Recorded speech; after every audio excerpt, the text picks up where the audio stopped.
The Pat McAfee Show. There'll be no rules for our guests, for us, for the things we can talk about. Yes, speaking his mind. I've never had a problem expressing my opinions or my thoughts or anything like that. While being relatable. I haven't had that manufactured fake-ass celebrity that a lot of people have whenever they go on those big networks. I've had a chance to really build my crew, build my following, build my audience. And ridiculous. What am I supposed to do? So I'm supposed to look at something that I can definitely afford and say, nah. Is that what I'm supposed to do?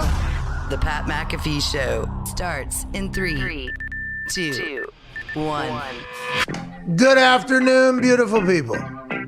It is Overreaction Monday, February 8th, 2021, and this is the last Overreaction Monday of the season.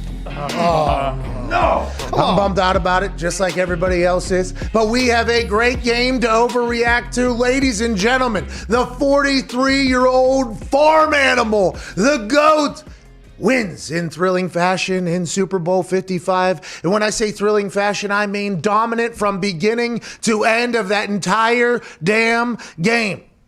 They were in control when nobody thought it was going to happen. They won by 3 scores. Everybody was predicting that could potentially happen on the opposite way. Everybody was thinking that the Chiefs could blow the Buccaneers out of the goddamn water, but instead, an old, wily veteran team down there in Tampa, mostly recruited by Tom Brady, even though General Manager Jason Light and Bruce Arians did a fantastic job of assembling that squad. A lot of people went there strictly because Tom Brady was there.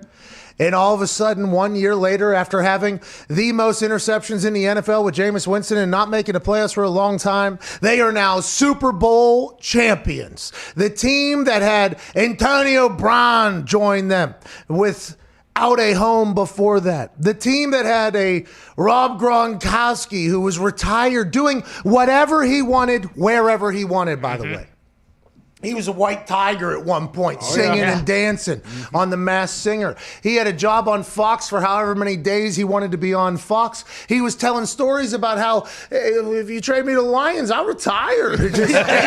His agent said that he's going to have a lucrative acting career if he wanted it. Everybody assumed that. Tom Brady leaves New England, and as soon as he gets out of there, Gronk's like, basically, I was like, hey, you ready? Let's go do this thing. Now, the T-Mobile commercial that they posted on their Instagram is probably the best commercial of the entire Super Bowl run there. Michelob Ultra had a little bit of a run there. There was a couple others, but the fact that Gronk came out of retirement to join them down there. Leonard Fournette, he gets cut by the Jacksonville Jaguars. He goes down there. Ryan Suckup was not on the team last year. They had to bring in another kicker. He joins the team. Everybody that scored last night was not on the Tampa Bay Buccaneers 1 year ago, and they somehow, in the middle of this COVID season where you couldn't even eat lunch at the same table, figured out how to bring everybody together, both the roster that was there from previous Tom Brady, BT, before Tom, and then the roster that became what it was, P-Tom, whenever he shows up. They were able to come together. Congrats to all the coaches down there. Congrats to all the players down there. And that defense somehow, some way, figured out how to never let the Kansas City Chiefs turn it on. Didn't score a single fucking touchdown in the Super Bowl. Patrick Mahomes, Tyreek Hill, Travis Kelce, Sammy Watkins, Mecole Hardman, Clyde Edwards-Helaire, Damian Williams, I think. Everybody that they have on their team, not able to score a touchdown. Now there's a couple drops, obviously. Patrick Mahomes made a play where he was flat, laying completely flat, sidearm toss, hits a guy in the face, gets dropped. They could have scored a touchdown there, obviously. There's a couple of touchdowns that they could have had that would have helped out with the over and everything like that. But Todd Bowles and that defensive line made Patrick Mahomes run for his fucking life yesterday. Something that we've never seen before. Now, earlier in the game, the Chiefs had Patrick Mahomes on the move. They understood that their offensive line might have been a problem because one potential tackle was not there the entire season because he's in Canada fighting COVID. Oh, yeah. Shout out Dr. Laurent. Duvernay Tardif. Bingo. Pronunciation may be wrong, but close enough. Shout out to him. Then they get a couple other injuries. The Achilles goes on the other tackle, and then the Kansas City Chiefs looked at Jason Pierre-Paul, who's never lost a playoff game.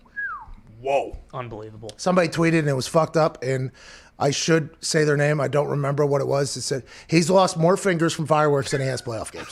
Something to think about. Somebody said that. It's true. Which, by the way, shout out to him because he made me stop holding fireworks and potentially losing. Vita Vea, they had him at defensive end for a couple of reps yesterday getting pressure. And Ndamukong Suh never won a Super Bowl, been around a long time, been close, never won it. He was dominant yesterday. Shaquille Barrett, who had one of the best grills I've seen in some time in his post-game interview, he said there was no way they were going to let this team beat them. He said he was going to feast or whatever, basically. They knew that going in there. Then Leonard Fournette says that Tom Brady was sending a text to everybody all week, hey, we will win. It felt like that team was on a different level than the Kansas City Chiefs yesterday. And you would never, ever would have said that going in because the Kansas City Chiefs is the Kansas City Chiefs. Just like the Cleveland Browns allegedly was the Cleveland Browns until they beat the Steelers and they were no longer the Browns. The Kansas City Chiefs is no longer the Kansas City Chiefs as of today. Oh, no. And although it's Overreaction Monday, I mean, people are saying, what if Patrick Mahomes never makes it to the Super Bowl? Wow. Oh, whoa. Now, Tony Romo said he's going to have to win 8. He's going to have to win 8. Tony.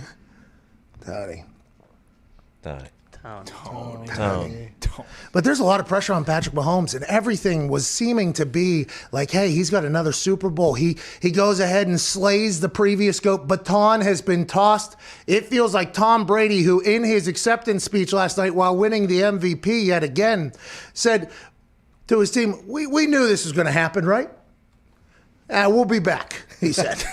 2 lines he said during that interview. That was incredible. That could be a problem for everybody. There's going to be a lot more ring chasers going down to Tampa now. No state tax, great weather. The team's already won a Super Bowl. They'll be able to do it again. Look for people to take pay cuts to either stay there or go there. Some of the younger guys on the team will go elsewhere because they'll have to go get paid, I'd assume. But do not worry about that because other players in similar positions that are older, more experienced, will be trying to get to Tampa. Just like people will be trying to get to Kansas City and hopefully do that. But let's not get crazy here.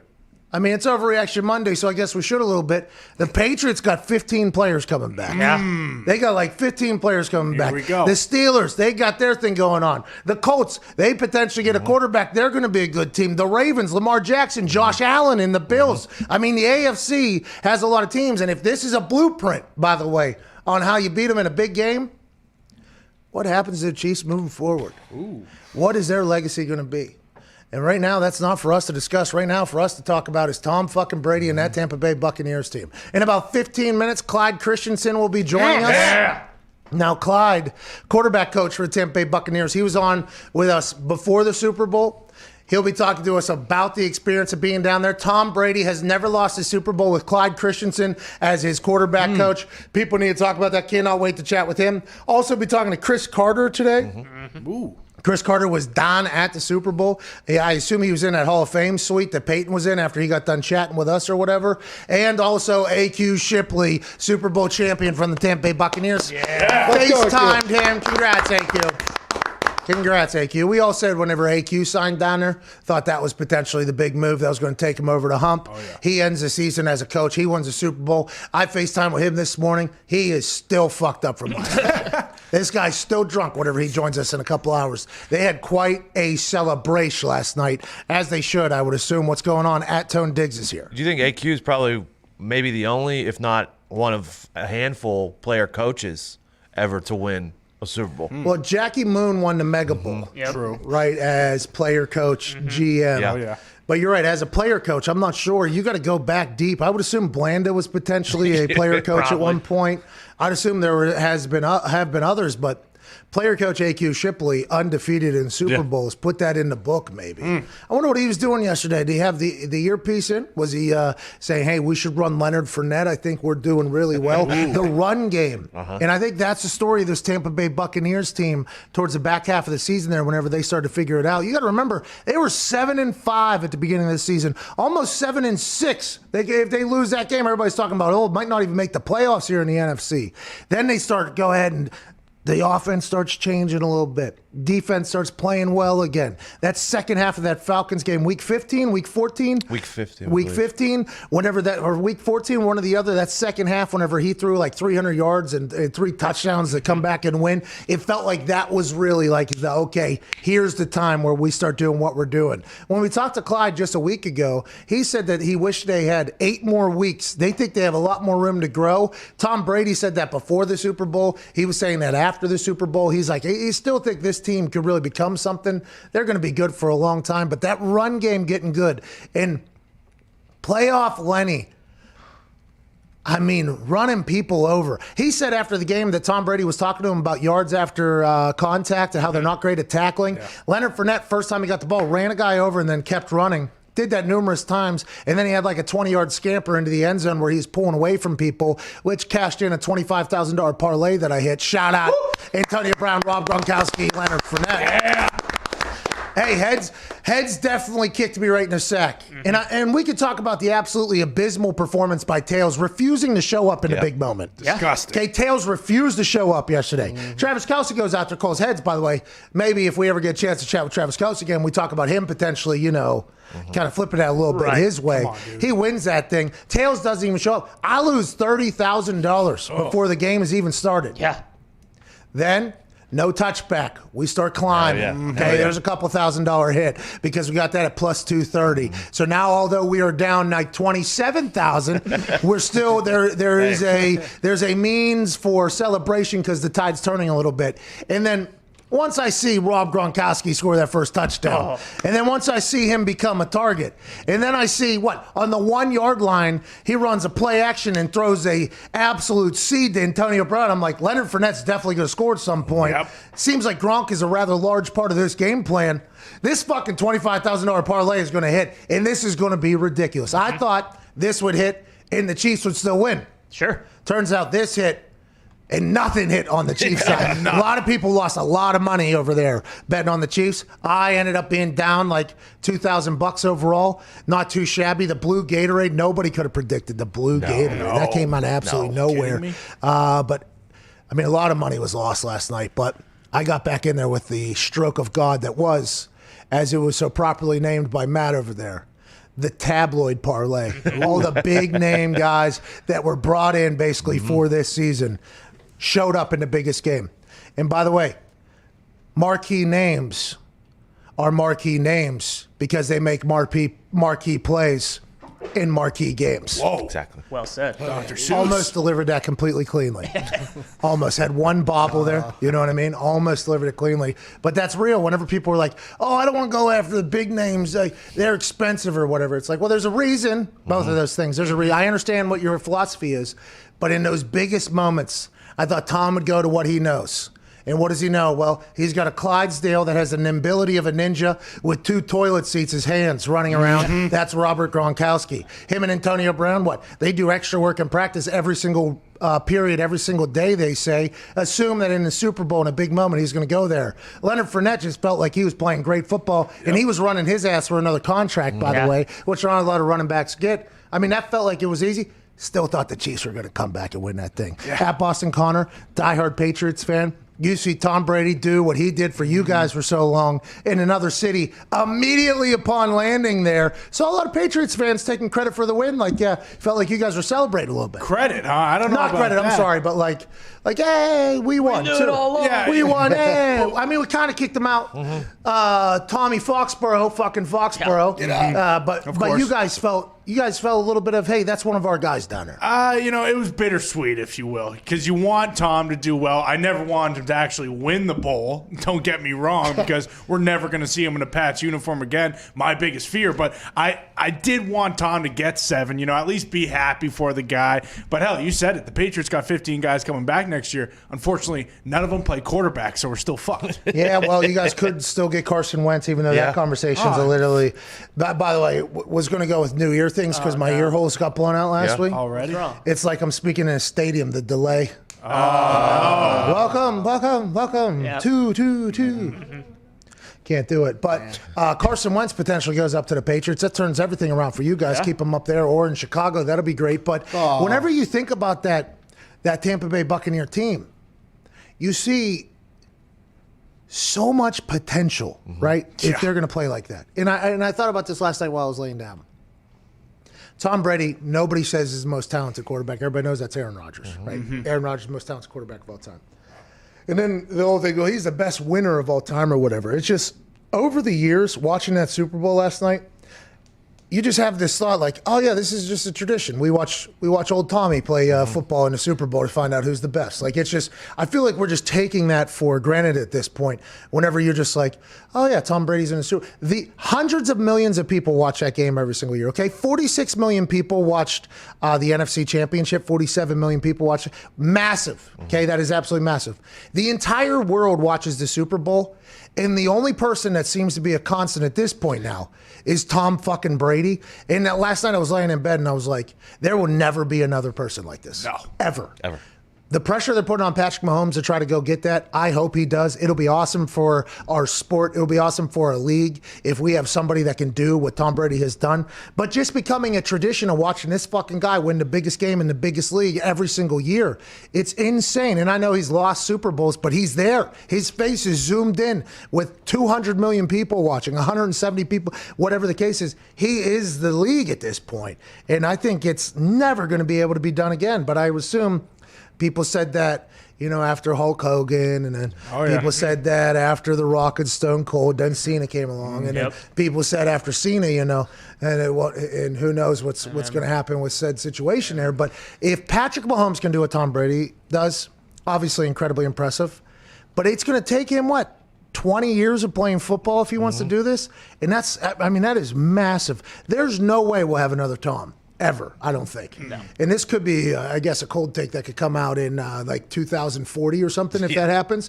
But anybody that's expecting Patrick Mahomes to do, I don't think Patrick Mahomes is like, okay, I got to win 8 fucking Super Bowls. I got to get to 20 of them in 10, or I got to get to 10 of them in 20 years or whatever. Every other year, it's just, that's going to be a tall task, especially, if he's going to run in defensive lines and try to beat the fuck out of him like they did last night or whatever. No, I mean, before Tom came around, if you won 4 Super Bowls, you were the greatest of all time as far as winning Super Bowls. Now Tom's here, and then Romo's saying you have to win 8, which is double what normally has to happen.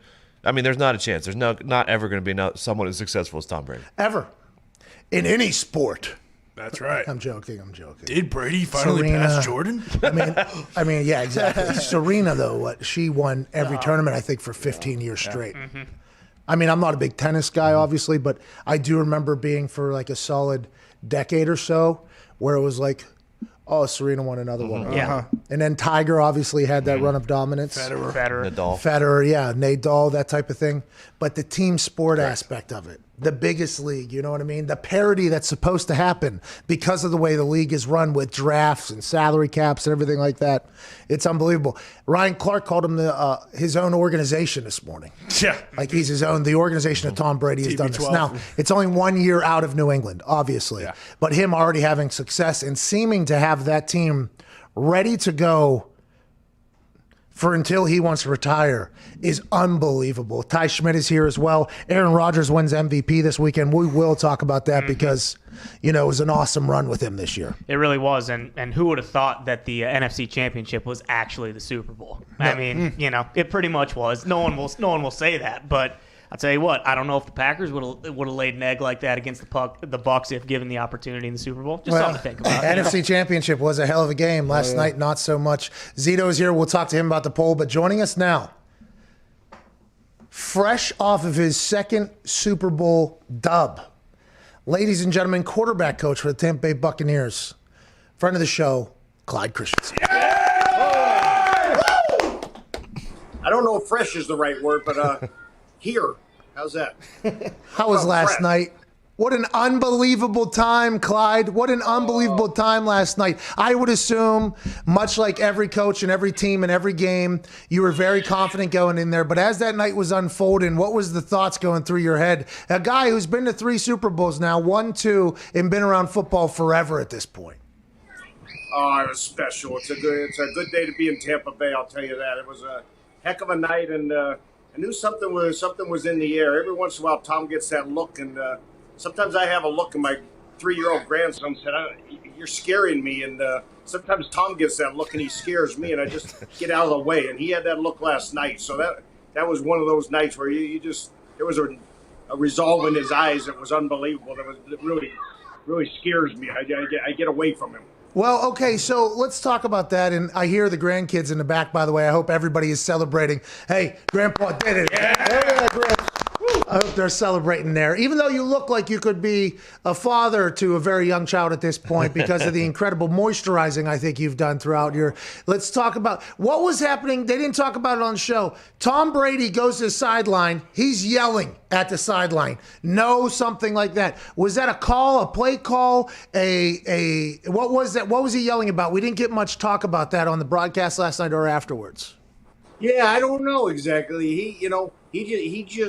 He wants everyone on edge, and he thinks if there's one little lapse, and just we blew a couple opportunities in that thing early. He wanted to make sure that didn't keep happening, and he's been in enough of them. He knows how they go, and he just kind of has a feel for how they'll go. And if he feels like, hey, we missed on that goal, they had a goal line stand, and hey, give away some points right there, and so he'll get after some folks, and just in a positive way, but.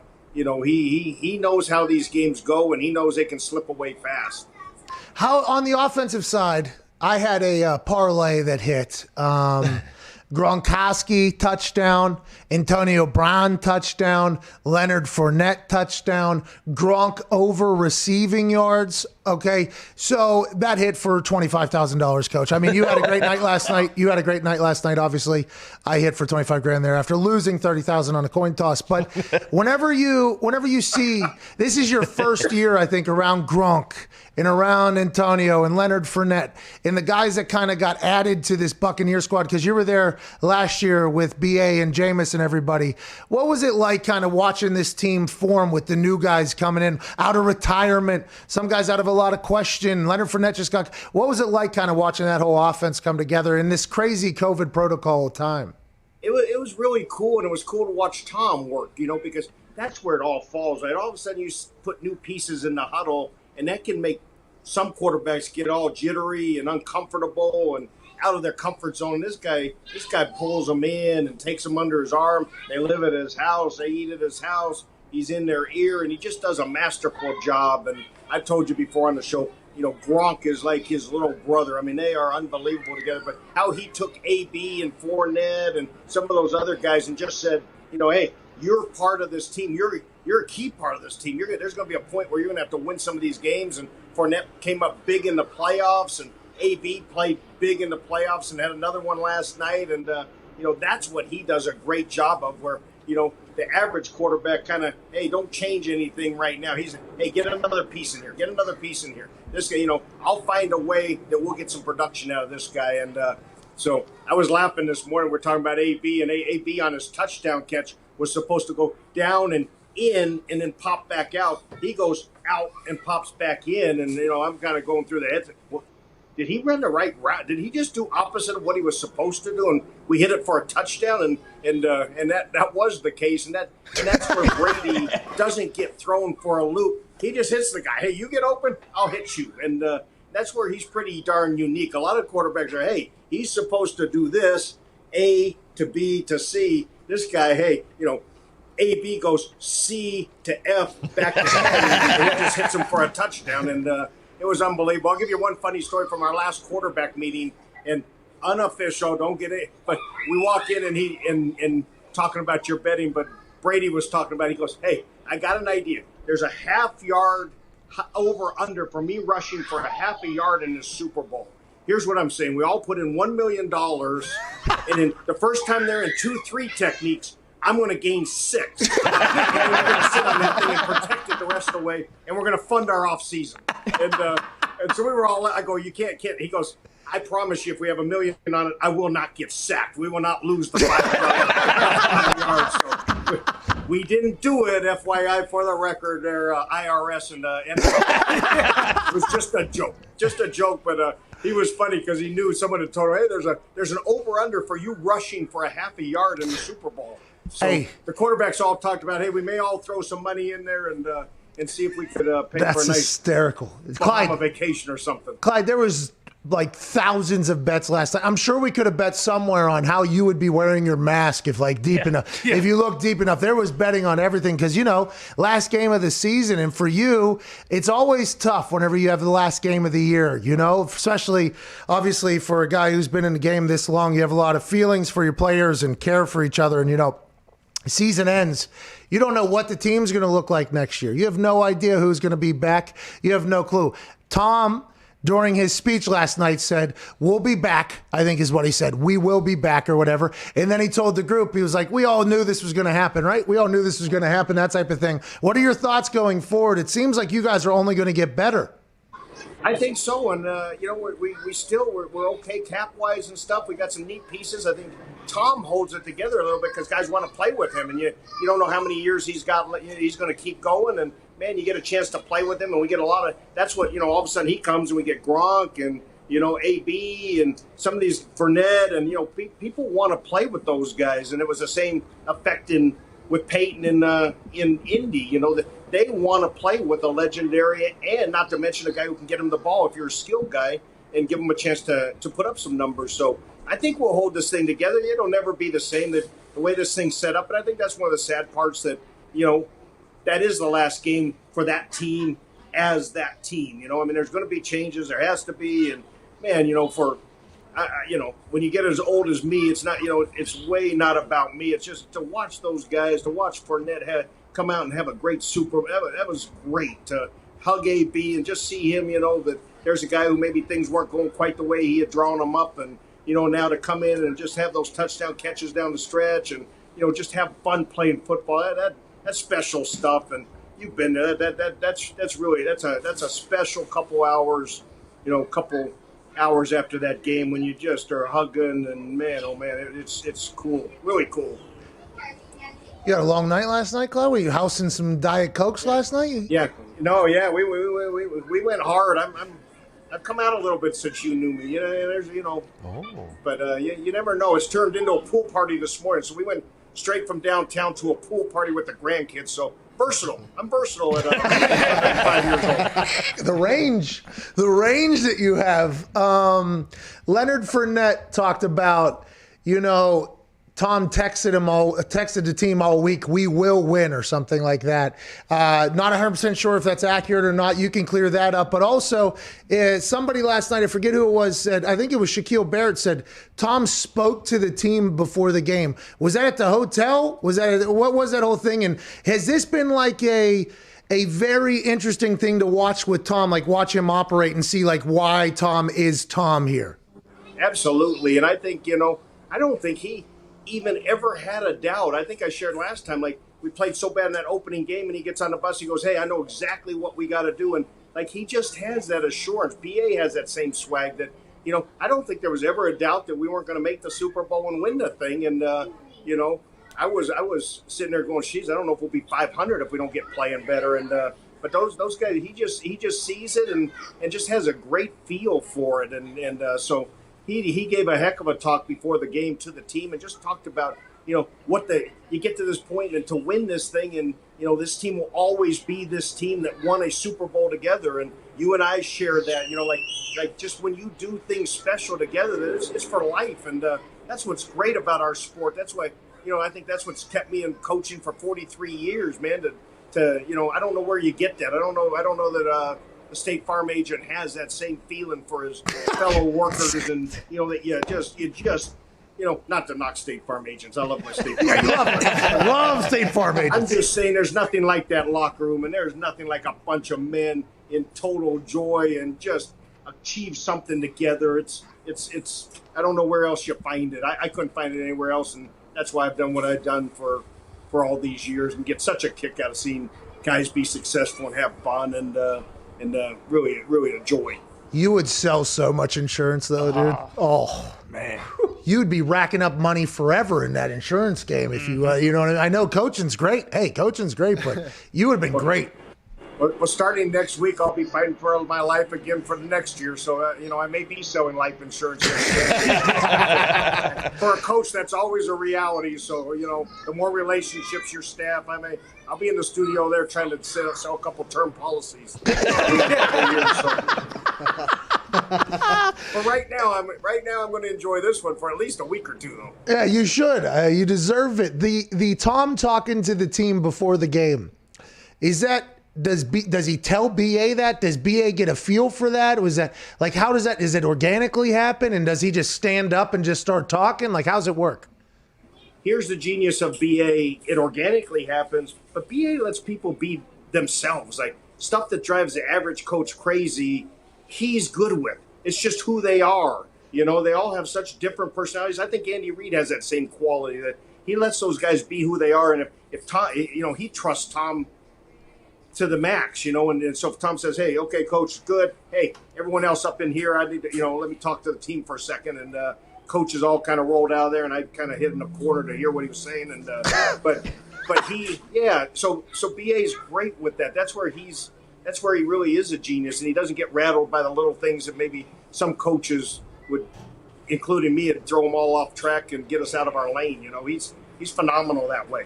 Well, as soon as he got the trophy, he said, "It's for all the coaches and players. I didn't do a damn thing." That's literally what he said. It was a hell of a speech, and why BA is BA. Go ahead, Ty. Coach, I'm assuming with Tom, he makes it kind of impossible for it to happen. But how do you keep like the team in the third quarter when the game is basically over? How do you make sure these guys keep their foot on the gas and don't let a team like the Chiefs crawl back into it? Who's wearing a Patriots? Yeah, that's right Connor. Here. Yeah, that's right Connor. Here. He loves Tom, though.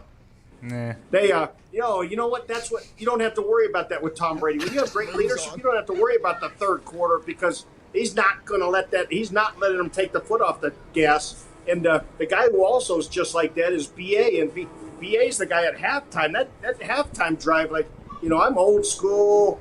You know, coached by the numbers. BA is, hey, let's go try and score here. You know, we got 14 seconds. You know. Like, and I'm going, hey, let's just sit on this thing. We got a lead. Let's go win. And, you know, these last two games, you've seen two really genius drives by BA where the average guy just sits on the thing, runs the clock out, and goes in for halftime with a lead. You know, we get the touchdown at Green Bay. We go on a heck of a long drive right there. It was unbelievable. And I think, you know, that's where BA just keeps his foot on the pedal. And, you know, sometimes I'm trying to yank his foot off of the pedal. You know, hey, let's try to pop it into neutral a little bit. That deep one, you know, he's, hey, let's take a shot. You know, let's run it and just run some more clock. And I think the other thing, you know, that Mahomes is so good that I don't think at any point all the way till the very end do you literally, you're just scared to death that this guy could score 3 touchdowns so quick, yank a Super Bowl trophy, you know, right out of your hands. And so I think the opponent kept us going, and this has kind of been that team, just an aggressive,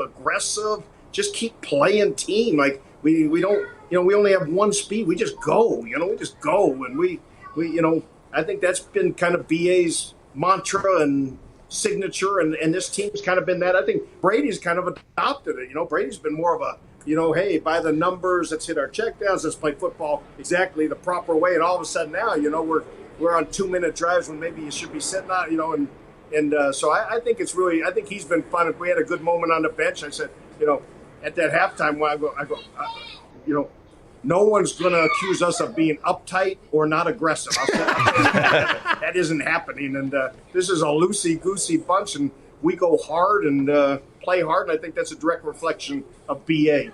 Well, when Tom showed up wearing white pants and incredible tan jacket, I mean, it was just like, all right, here we go. This guy is a walking rock star. And I think one of the weird things, to your point about you guys being scared to death, there was like 3 minutes and something left in the game, and they were shooting Tom on the sideline, and he was game. And then somebody said something, I think it was Byron Leftwich, and he started to smile, and it was like, whoa, whoa, whoa. Like, is Tom enjoying this right now? Because normally Tom would be yelling about the kneel down. Like, hey, let's go. We're doing this whole thing. It felt like it wasn't until there was like 3 minutes, 2 minutes. You guys were up 22 at this point. It felt like it wasn't until then was it all good. And back to your point about BA stepping on throats. Whenever he was up for the Chicago Bears job and he didn't get the job, and then he went to Arizona and they played against the Bears, and then in the second half they were up like 21 or something like that, he threw, I think it was like 15 straight deep balls on him. Like that is just something that is Bruce Arians. He's like, hey, you want to play, baby? Let's go ahead and play. Diggs, what do you got? He's the same on the golf course. I mean, he is great. He's going to birdie the hole or he's going to crash and he's going to go birdie or triple. He is funny and he's a blast to play golf with because that's his life. That's exactly how he lives. But that's how he golfs. That's how he coaches football. That's how he lives. That's how he is in relationships. That he's all in, man. He's a loyal. I think that's what you got to look. Half that team we were together at 82.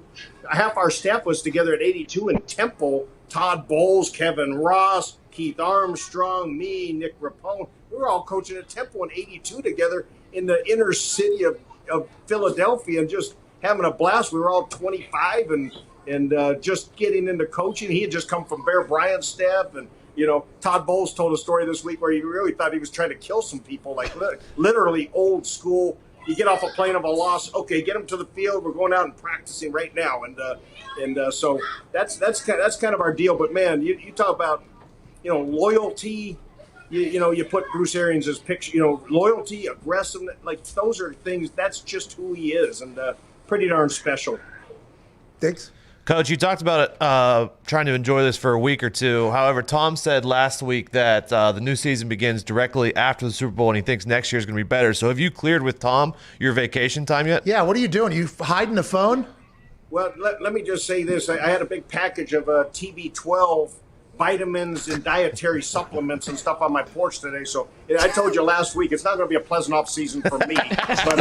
but whatever he's doing, I'm taking it because that sucker for 43. You start trying to find someone who accomplished very much in their 40s, and it doesn't happen in the NFL, and especially at quarterback, just doesn't happen. Rare ground. I'll give you a great story. So last night, if you've been in these things, like all of a sudden the horn goes off and families are coming down and people are flooding the field and they're putting up, the stage, etc. So I never see Tom. I never saw Tom after the game. I never saw him, and I had my granddaughter down there, and I'm trying to get her around and, get her to the right spot. So I didn't end up seeing him. So I go to bed whatever time, 3:30 or 4 this morning, and I go, I'll get my moment with him and just, and then all of a sudden at about 7:45, I get a FaceTime call, and I'm literally just getting sleep out of my eye, and he's laying there relaxed, and he just, it's Tom, and he just goes, hey, Coach, I didn't find you last night. I didn't get a chance to tell you how much I've appreciated it, you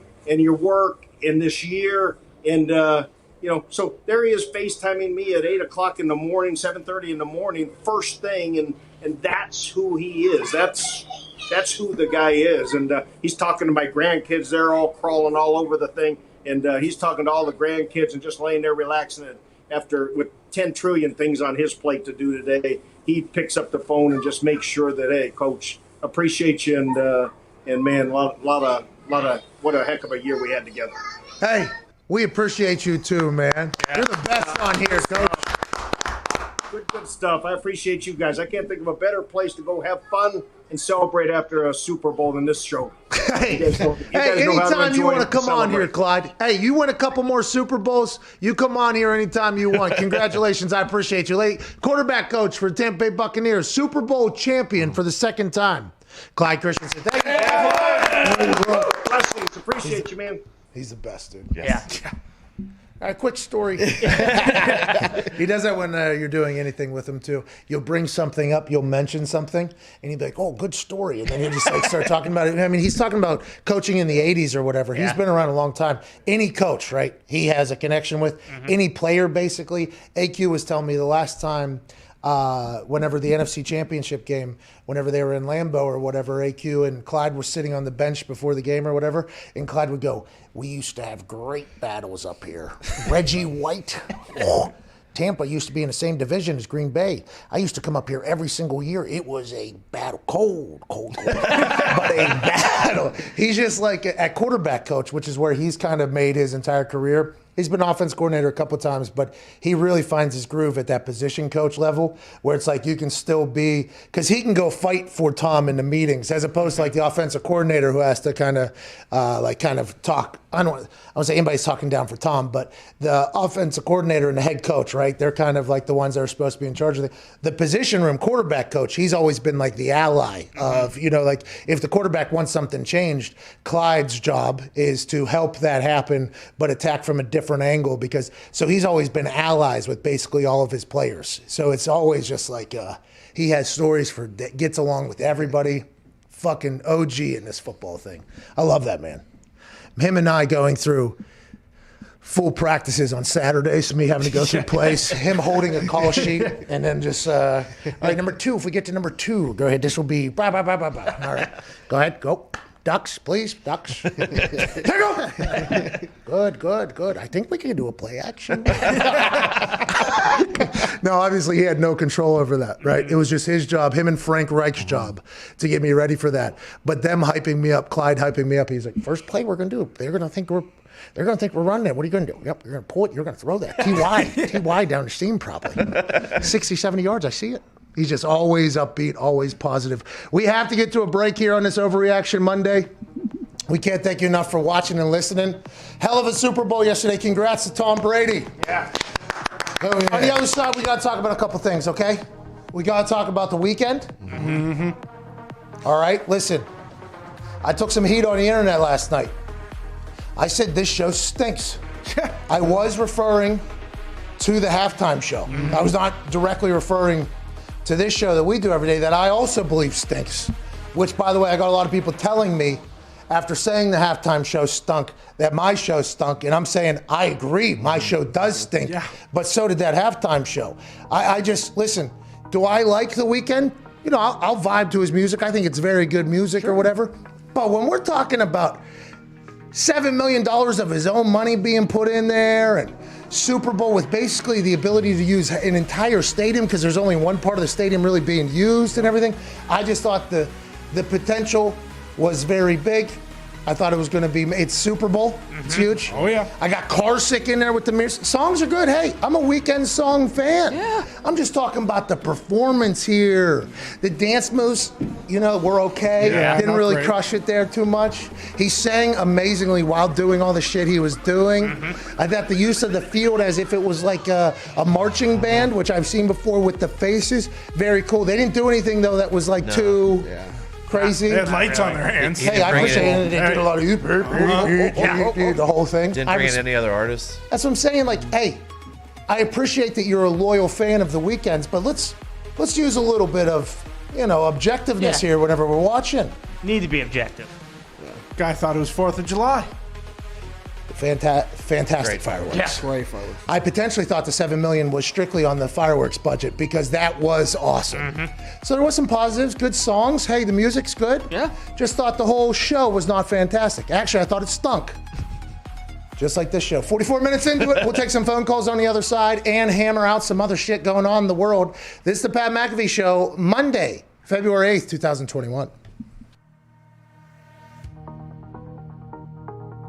You have got to experience so many things, both as a businessman off the field and on the field.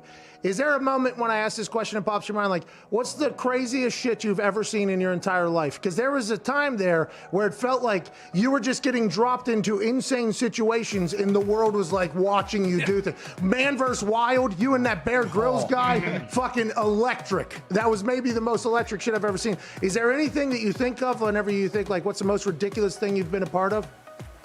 Probably some of the most ridiculous shit I ever been a part of was, I had got the restaurant which I'm in right now, and when we first got it, I would come in here and I would clean up and go outside in the front, sweep up, make sure everything looked nice and shit.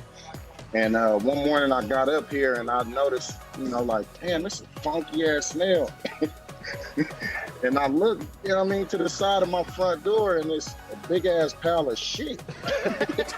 And I'm talking about human shit. Yeah, and it's right on the side of the door. So I was like, somebody done came and popped the shit right in front of the door. Like, oh, this shit is crazy. Like, I can't be in here serving food, Motherfucker come walk in and they smelling straight ass cheeks when they come in there. Like, I don't think that's the restaurant I need to eat in. So, man, I get the water hose and I'm hosing it down. And, I see, we got a couple, dolphins that usually walk back up in front. Hey, man, did you do this? Like, oh, no. So, one of them owned up to it. I said, man, check it out. So you don't do this no more. Look, you come by here, we get you we get you a broom and you help us, we help you. You feel me? And we put together a little I put a proposition together for him and I ain't cleaning up shit no more. It's a win-win. It's a win for everybody on that one. Hey, one of your former teammates. Yeah, hey, everybody wins. You're helping the people, man. That's awesome. That's why people love you. But hey, one of them owned up to it.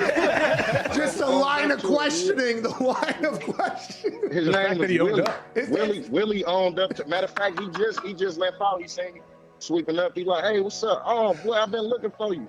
You feel? Okay. Yeah, we bust down together up in the front of the restaurant to get it all cleaned up and everything. Hey, you're helping people. Hey, Willie went from shitting outside to working inside. Let's go. Yeah. All right. Let's go, Willie. Let's go. Give it up for my boy Willie, man. How did you know Red 18 was coming?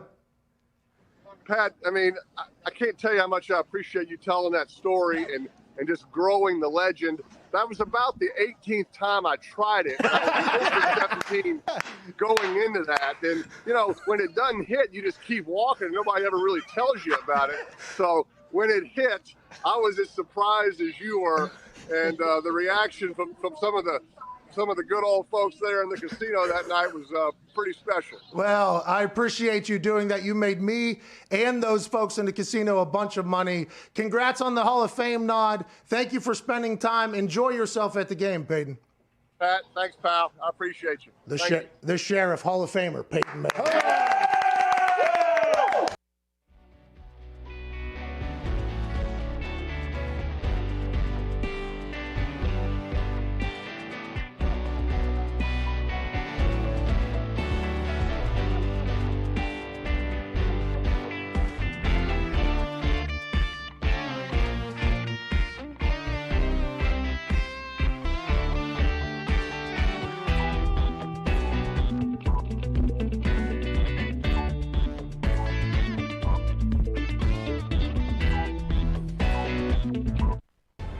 This is the Pat McAfee Show on Sirius XM Mad Dog Sports Radio. We thank you for taking the time to seek out this small regional show that streams internationally. Here's Pat and the boys.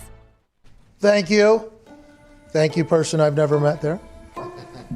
We are just a regional show. Yeah. That's right. Remember that? Yeah. Oh, yeah. Oh, yeah. That was in a Variety article. You bet. Uh-huh. That was very nice of them. Quite the game and quite the night for Manscaped's guy, Gronk, huh? Oh, yeah. Big time. We hope you took his advice and shaved your Super Balls.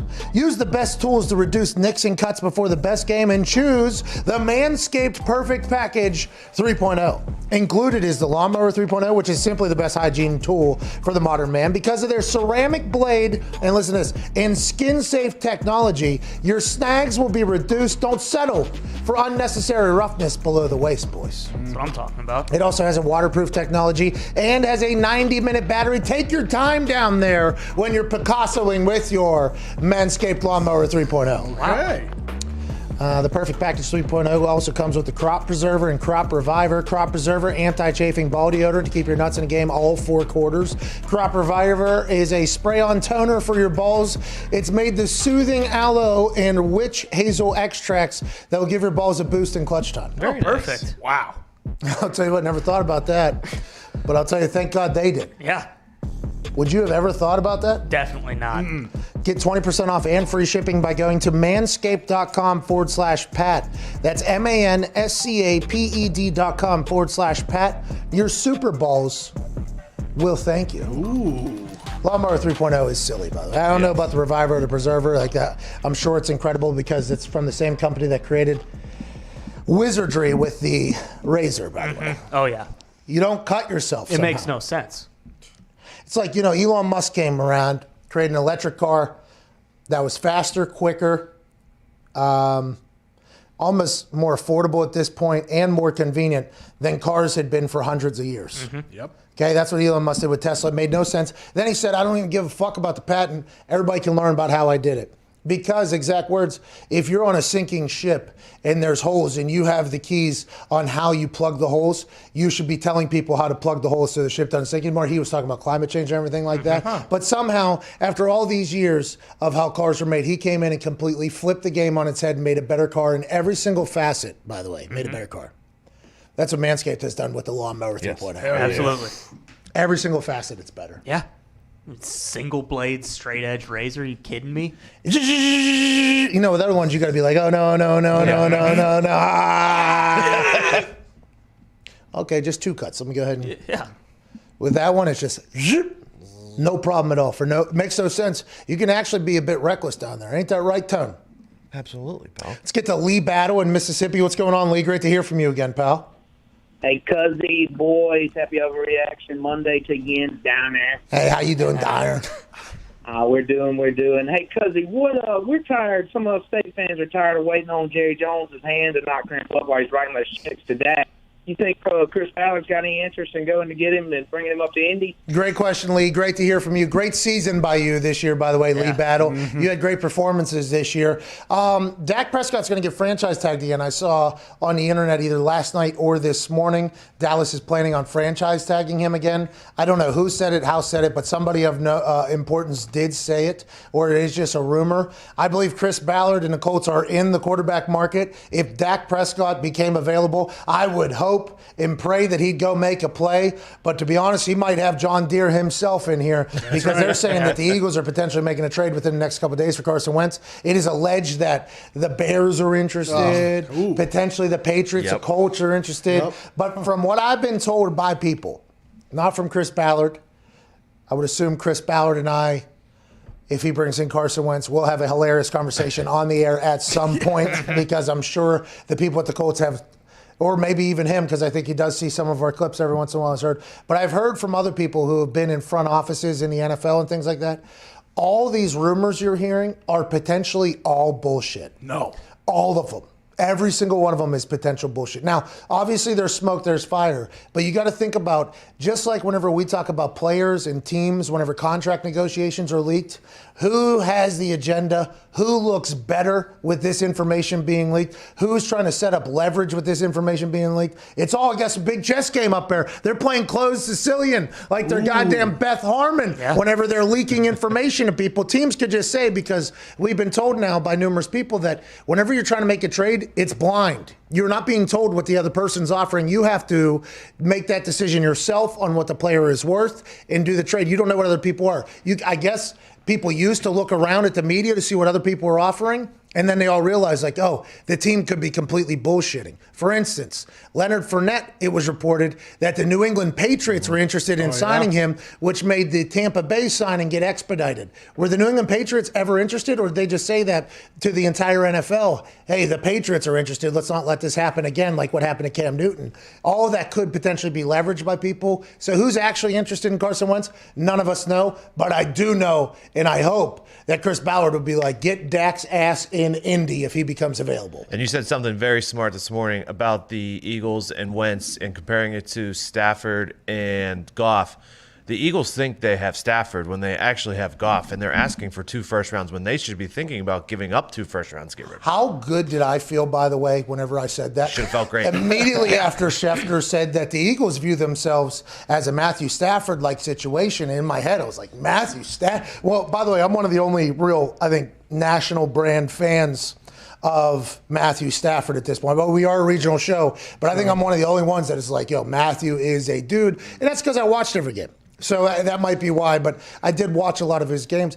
And the fact that they view Carson as Matthew, as opposed to Goff with the overpaid, his best days potentially behind him, and seems to potentially be broken, that feels a lot more like Carson than it does Stafford in this entire thing. And to follow up on Dak, in a greatly worded tweet by Rapport, he said the Cowboys will franchise tag quarterback Dak Prescott again unless they could come to a long-term deal. Huh. See? So I knew I read it. I apologize, Rappaport. I knew. Thank God Ian wasn't on the show. And I go, I read somewhere. That was my tweet. That has happened to me before.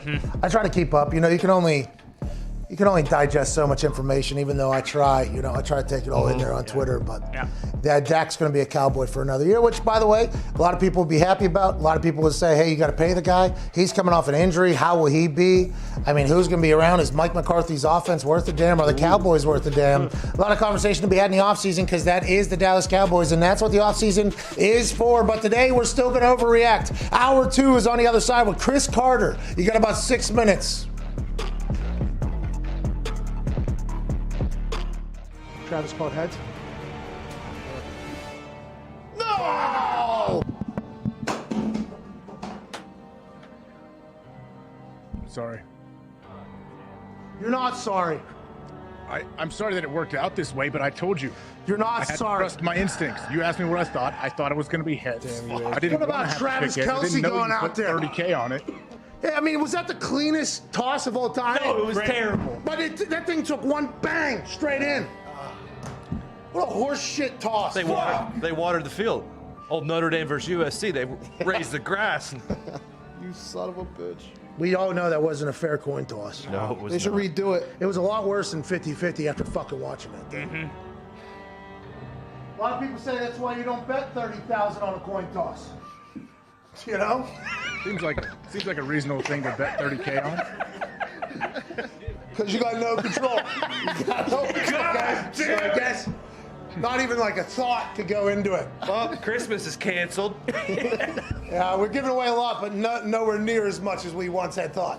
No. Remember that double 70K? Take it back. Yeah, for sure. FanDuel just made so much money right there. Why is football the greatest sport on earth? And do you think football is the greatest sport on earth? And why do you like football?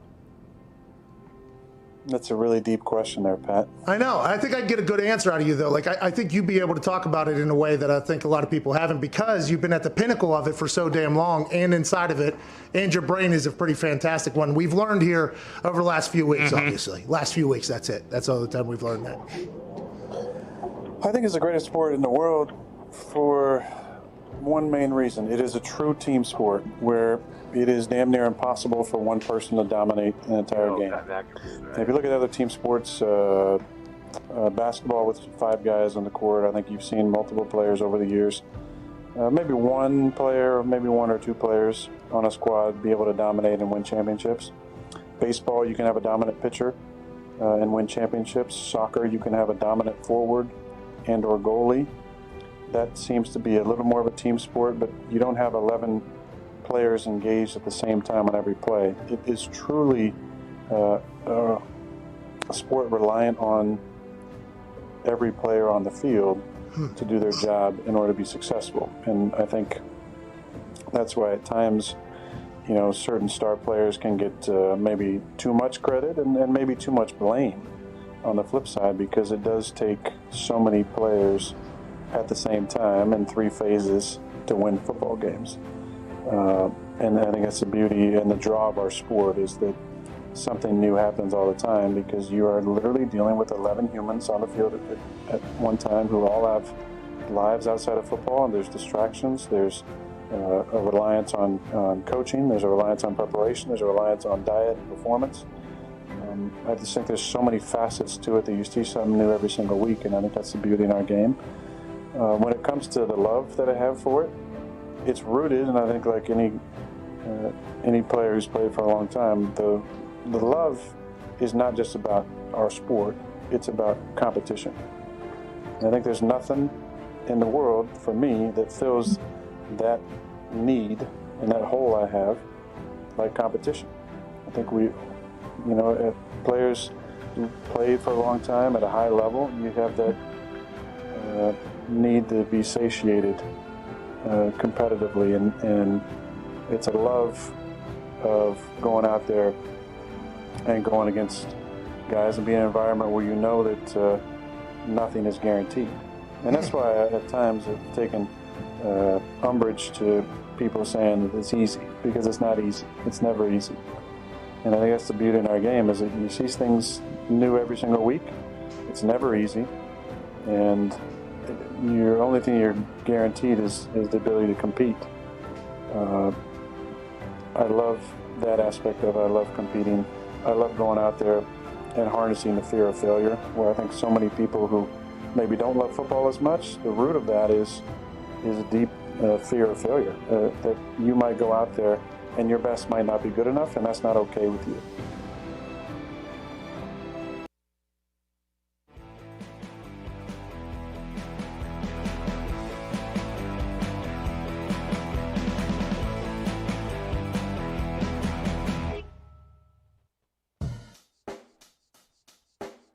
Check the mic and make sure it sound right, boys.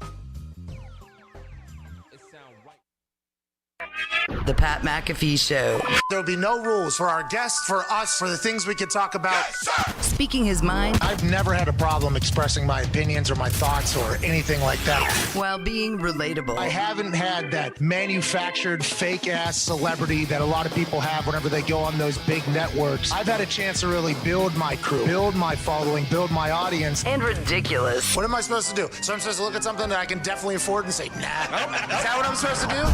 The Pat McAfee Show starts in 3, 2, 1. Welcome back, welcome back, welcome back. Hour 2 here on this Overreaction Monday, February 8th, 2021. We'll begin immediately following this beat drop. There it was, here we go. Shout out to Twine for that beat drop. We are overreacting all day today to all the news coming out of the Super Bowl. Here's some breaking news that just came out.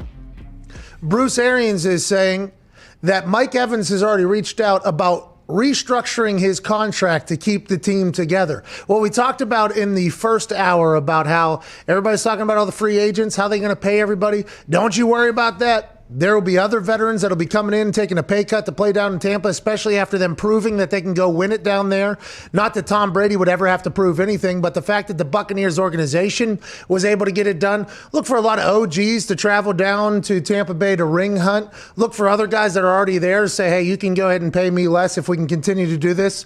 Which is that the Patriot way, or is that the Tom Brady way now at this point? I guess that is the real question, but it feels like this Buccaneers thing could be a hell of a go here for however long this TB12 treatment keeps Tom Brady playing very, very good football. And if you're Mike Evans, it could be a situation where, like, hey, I've been in the league for 7 years and I was never won a playoff game or anything like that and got a taste of it. It's awesome. I'll take a little less money for that. Yeah, absolutely. I mean, winning is fantastic. Now, guys got to get their money. There will be guys that leave the team to go get their money because whenever you win, there's enough to go around. It's not normally in your organization. It could be somewhere else. So there'll be guys that'll go get paid. But don't you worry. As soon as those guys go ahead and cash whatever check they get from somewhere else, there's somebody who has done that already maybe 5 years before that, 6 years before that. And they're like, all right, I can go down south. It's warm. It's where a lot of olds go to retire, to be honest with you. Mm-hmm. And I can also potentially go win a goddamn Super Bowl. I mean, that's a win-win-win. We used to have to go up to cold-ass New England. Now we get a chance to go down to Florida to do this thing. You got a coach that everybody likes in BA. You got an entire team ready to go. This could be a hell of a go here for the next 3 years. What if the new dynasty is the same dynasty, kind of? Yeah. And it's the Tom Brady dynasty. Everybody's talking about Patrick Mahomes and the Chiefs being able to do what the Patriots were able to do. What if the Bucs are able to do what the Patriots were able to do for so long for the foreseeable future here? However many years Tom plans on going, it feels like a lot of great players are going to join him down there. Joining us now is a man who I believe was at the Super Bowl. a guy who's been covering the NFL for like 20 years at this point. Hall of Fame player, absolute stud, friend of the show, ladies and gentlemen, Chris Carter. Yeah! How are you, Chris? You guys give a grand introduction. I mean, you'll keep people coming back with at least the introduction. Well, that's the thing. And also, whenever you come on and crush, too, the next one is going to have the same, like, you know what I mean? You came on and crushed the last time you were on this show. So we are very... That was because of you. No. We are grateful for you coming back. Thank you, Chris. We are great. Thank you, Chris. Thank you, Chris. Anyways, are you down in Tampa right now? You were at the game. Is that just what Hall of Famers do? You guys just go hang out there and watch the game together? I was at the game, but I live in Southeast Florida in Boca Raton, so I'm back home now after the short commute. But a great experience.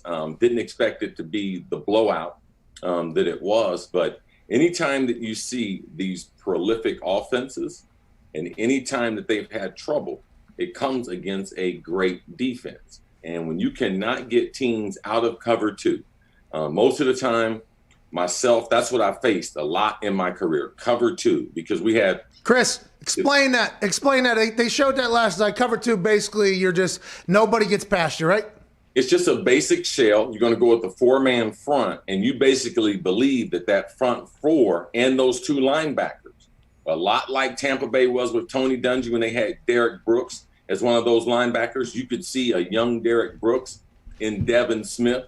Outstanding player, only 22 years old, but you're going to have a four-man rush. You're going to keep a nice rotation among those four players, maybe six players, and you are going to physically beat up the offensive line.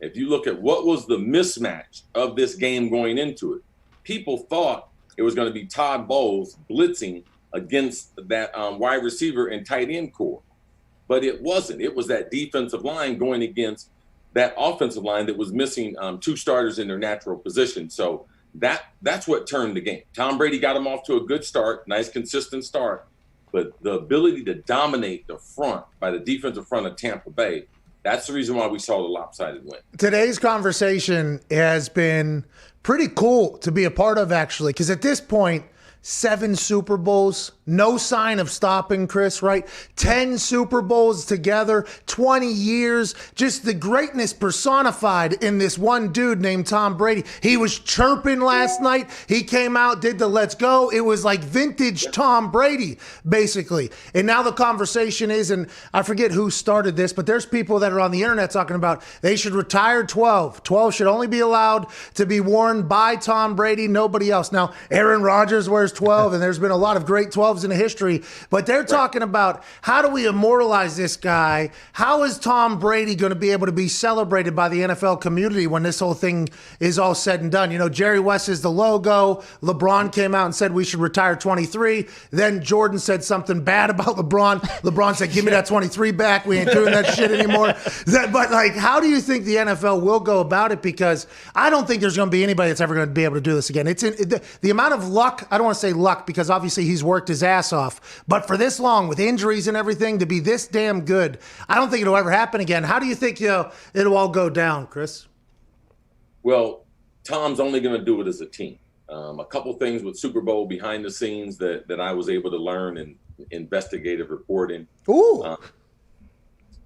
The NFL tried to introduce Tampa Bay and introduce their offense, and Tom Brady would have nothing to do with it. And that's why you saw in the game that they only introduced Tampa Bay as a team and Kansas City as a team, because Tom Brady would not stand outside of his teammates in anything that he decided to do. And being at the NFL hotel there in Tampa, the Brady family happened to be staying at the same hotel. So I was fortunate enough on a couple occasions to get the attention of Tom Brady, the original Tom Brady, Sr., the dad, and talk to him about the son and another family member. And their only concern was not if they won this game. It was Tom loves football so much. He loves the process of football so much. They don't know what he's going to do. So these are all conversations before the game that he's totally into it. This is definitely not a one and done season in Tampa Bay. So whatever the NFL is going to do, they're going to have a couple years to be able to figure it out. But let's not get ahead of history the way this young society that we have, who's to go, like, let's watch this. Let's not try to get to the end of it, because it's obviously we've tried to get to the end of it 4 years ago, 5 years ago, and obviously Tom Brady is the one. He is the one who defeats Father Time. So let's just watch it. I do believe that number 12 should be in circulation, because there are too many kids in the history of this game that have worn number 12, and I think they'll continue that. You're right. The thought of enjoying the moment is something that seems to be of the past at this particular time. And in sports, I don't feel like that happens ever either. And for Patrick Mahomes, I think we all realize like the potential of this dude's career, especially with how it started. Now the conversation is shifting all the way back. Like, well, will Patrick Mahomes be able to accomplish anywhere near what Tom Brady's been able to accomplish? And it's automatically going to a comparison of the greatest professional athlete of all time is the conversation that Tom's getting in there now. Right. How do you think Patrick Mahomes responds to this? How do you think the Chiefs respond to this? No touchdown in the Super Bowl. Obviously, nobody could have predicted that. How do you think this goes for Patrick Mahomes, who's another player who we should enjoy watch play? That layout, toss, drop, touchdown, insane. The dude's an absolute baller, but how do you see this playing out for him as we go forward, Chris? One of the things, Pat, you know about the NFL career being successful, it's about the organization. And it starts at the top. And I know the Hunt family, they're going to provide every resources, so the Andy Reid, Eric Bieniemy, that they can be able to regroup. But if you look at it, they only need to make slight changes. They had a couple players. They had a good offensive lineman who opted out, decided to stay in Canada north of the border and help with the pandemic because he is a doctor. Great story in itself. But if he comes back healthy, if you get Damon Williams, last year he should have been MVP in the Super Bowl, or could have been MVP besides Patrick Mahomes. If you get him back, you have a more stable running attack. So you have a couple different running backs. But the way to stop explosive offenses, the way to stop a Chris Carter, Randy Moss, is to play cover two. We had a lot of success against Tampa in cover two because we used to be able to get down the middle of the field, and we used to have Robert Smith, and we were going to run the ball against it. So don't tinker with it too much, realizing that your current roster with a couple players who opted out because of their own personal situation. Damian Williams, his mom recently diagnosed with cancer, so he had to make that hard personal decision to opt out. But if you look at their roster, it is very, very good. Tampa Bay has a chance to be good over the next couple of years because people will come to Tampa, just like when Peyton was in Denver, and just like when you have any other veteran quarterback. I mean, more veteran players would have went to New England if it wasn't, for Belichick, and you're not going to enjoy yourself in all. Soft. Too soft, not tough enough. That's what Teddy Bruschi said. Not tough enough. You're 13 years in. You don't want to come die every day. Not tough enough. Not tough enough. I don't want to go padded practices on Wednesday in November. No, I don't want to do that. There is another way to win, and that's what Tampa Bay did this year. Listen, I know how to tackle already, okay? I got the form. All right, I get it at this point. All right. I understand that's a way. You should know how to hit someone. Yeah, I know that's a way to win. Okay, I get it. But there's also other ways to win. I'm going to go and choose those. And it does feel like Bruce Arians down there, Tom Moore, Clyde, Todd Bowles, Goody, the crew they got down there. It's like, hey, we're going to shit talk. We're going to have fun. Let's go ahead and get our work in, though, and let's keep it moving. Mike Evans has already said he'll take less money or restructure his contract. Bruce Arians came out and said. Now, granted, Bruce might be negotiating. Mike Evans, listen now. The quarterback he had last year threw 30 interceptions. Will you take less? Absolutely.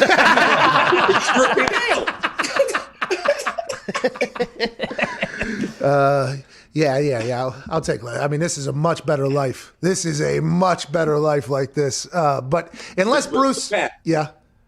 If you could really just kind of, because the locker room in NFL is crazy, and the talent levels are very, very similar to 32 teams. But if you can bring in a dude who can be a stabilizing force and late in games can win you, that's how you can go from 7-9 to 11-5. That's how you can win 8 in a row. That's how you can come back and beat Drew Brees after he beats you twice. That's how you can go to the MVP in Lambeau Field, because the kickers, the gunners, the centers, the wide receiver, everybody got more confidence when you got a dude, because you know you got a chance. And by the way, all the extra reps in practice, the film study. You're not cutting any corners. And I talked about this when Tom Brady was going to be a free agent this past offseason for the first time in 20 years. As soon as I heard it was actually going to happen, I got onto this microphone and I was like, I would assume 20 teams are going to be interested in bringing Tom Brady into their building because Tom Brady comes in, your athletic trainers get better. Everybody's better as soon as Tom Brady gets in there. I saw it with Peyton. I saw when Peyton was doing. Peyton made me a better punter, and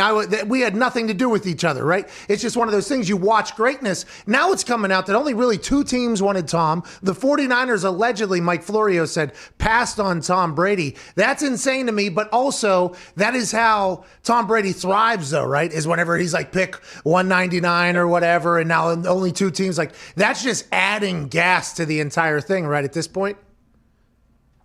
I mean, Tom Brady and his overall legacy of how he could self-motivate through all the success that he's had. I mean, it's remarkable for him to be able to take care of his body. They showed him the picture at, we know that the combine, but they showed his face like changing as he went through the years. And I was like, goodness gracious, like the way his skin structure, the way he wasn't into fitness and now he's into fitness. But ultimately, it's about leadership.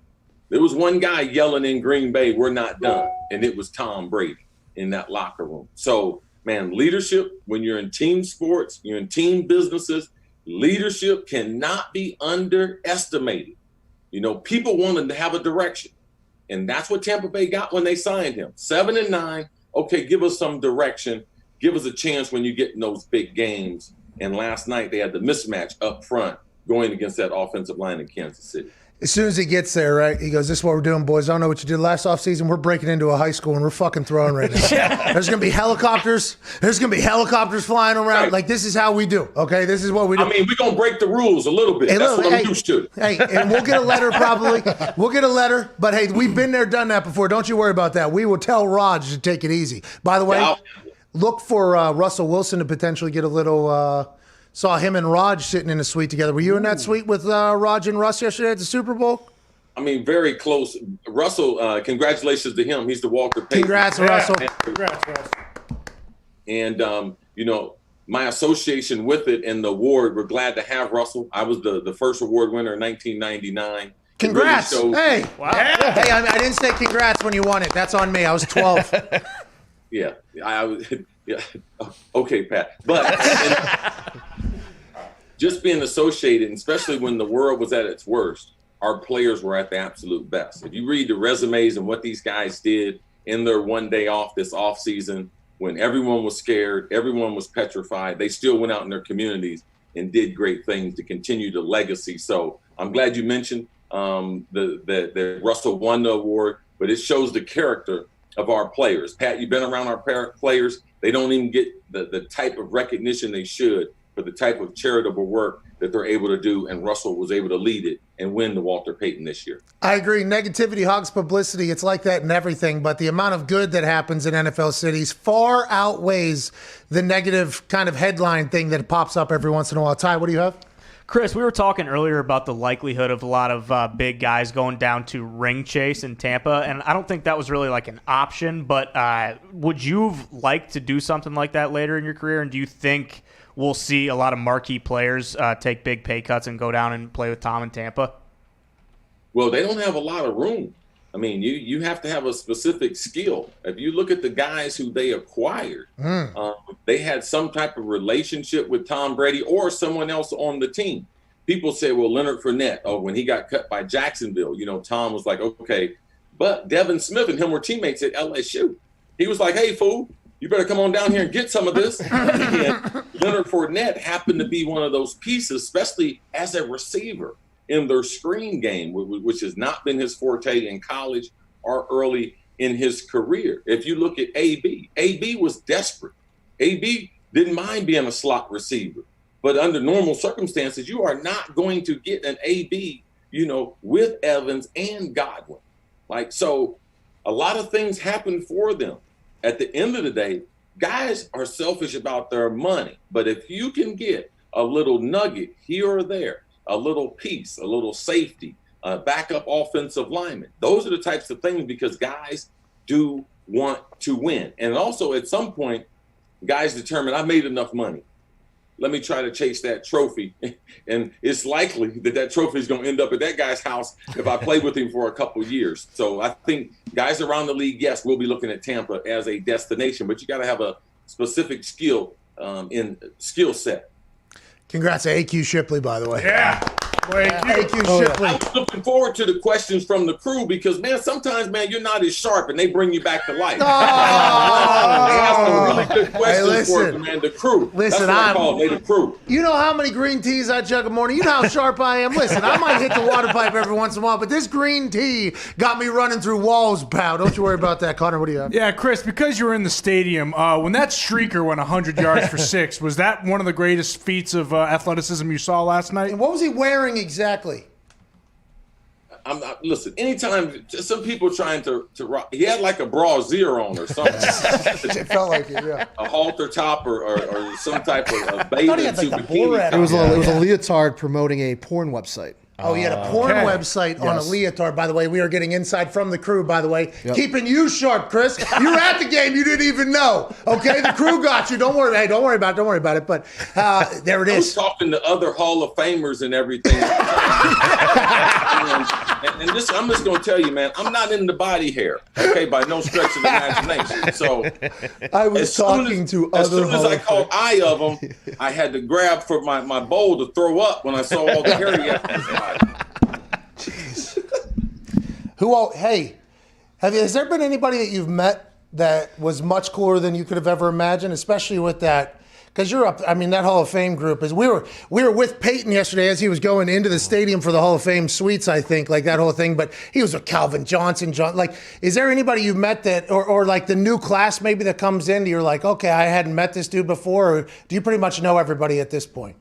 Well, you don't know them as personal as you get to know them in the Hall of Fame because you spend more time with them. We're going to be together several times a year. And I just think that there's not that edginess that sometimes you have when you're greeting other people, especially men in the NFL. Great example. Johnny Randall and I were teammates for a long, long time in Minnesota.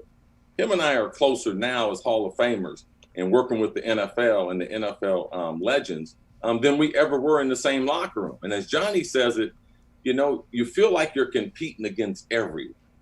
And now that we're out of the game, we're just trying to help those that played the game. Him and I are amazing friends. We were talking on the phone last week and laughing and joking. Just I'm so impressed with what he's been able to do. So I think that when you reach a certain level, and I know we as Hall of Famers, we let them know that we're not going to have that attitude in the Hall. And I think guys kind of, I mean, when you have teammates like Mean Joe Green, Jack Lambert, Ronnie Lott, what are you talking about? Like, how good are you? Like, what kind of concessions do you think you need? Like, you're on the greatest football team ever. I text Rod Woodson and told him, welcome to the squad. Baddest football squad God could ever make. And him and I exchanged pleasantries that way. But it's totally different than what we see typically in the locker room and all that testosterone. But I really like the fact that you guys take ownership of that, though. Like, hey, this is our team now. Like, because that is how it is, kind of like the presentation and the induction and everything. It's like, welcome to the team. You're like, well, that's a very cool thing. That is probably not an easy thing to accomplish, especially like you're saying, the amount of egos and everything like that. I would assume there's a lot of potential. I'm going to shock you. And I'm not saying this because of you. In the last 3 years, and I've been very active with the Hall of Fame, Morton Anderson is probably one of the most surprising, most interesting people that I've met. That's awesome. Because he trained like any other football player. Like, he had dreams and ambition, even though he wasn't playing football, but he used to chart everything for practice, the wind, the direction, the yardage, which hash marks. Like, he was almost like a computer. And the game-winning kick he had against us in the NFC Championship in '98 that sent them to the Super Bowl, he had a dream about that kick and visualized kicking a 39-yarder from the left hash, and he had it logged in his daily log. And just meeting some of these guys and seeing the extra, like all of them have a secret sauce that was able to get them besides their pure athletic ability. But Morton Anderson, for you weirdo special team guys, kicker. You didn't have to fucking do I mean, man, I love him. I love him as my Hall of Fame brother. I didn't know him before he got in. I mean, you told an incredible story there about the amount of work that Morton Anderson had to put in, you know what I mean? Cool. And everything like that, just the dedication. And then right there at the fucking end, I don't know, did everybody hear though? Right there at the end, you know how to do it. Just had to do it, had to do it. Diggs, what do you have? Chris, speaking of Hall of Fame, Calvin Johnson goes in first ballot, joining Jerry Rice and Randy Moss for the only first ballot wide receivers in the last 25 years. What do you think about Calvin going in first ballot? I think as an elder statesman in the Hall of Fame, we're talking about the Hall of Fame, and we should only talk about it in a good light. There's been a debate. We didn't know what the qualifications were for a first ballot Hall of Famer, and I know the reason why you asked me was because I wasn't a first ballot Hall of Famer. Asshole. But I'll just give you a little sizzle. At no point was Calvin Johnson ever number 2 in receptions and number 2 in touchdowns.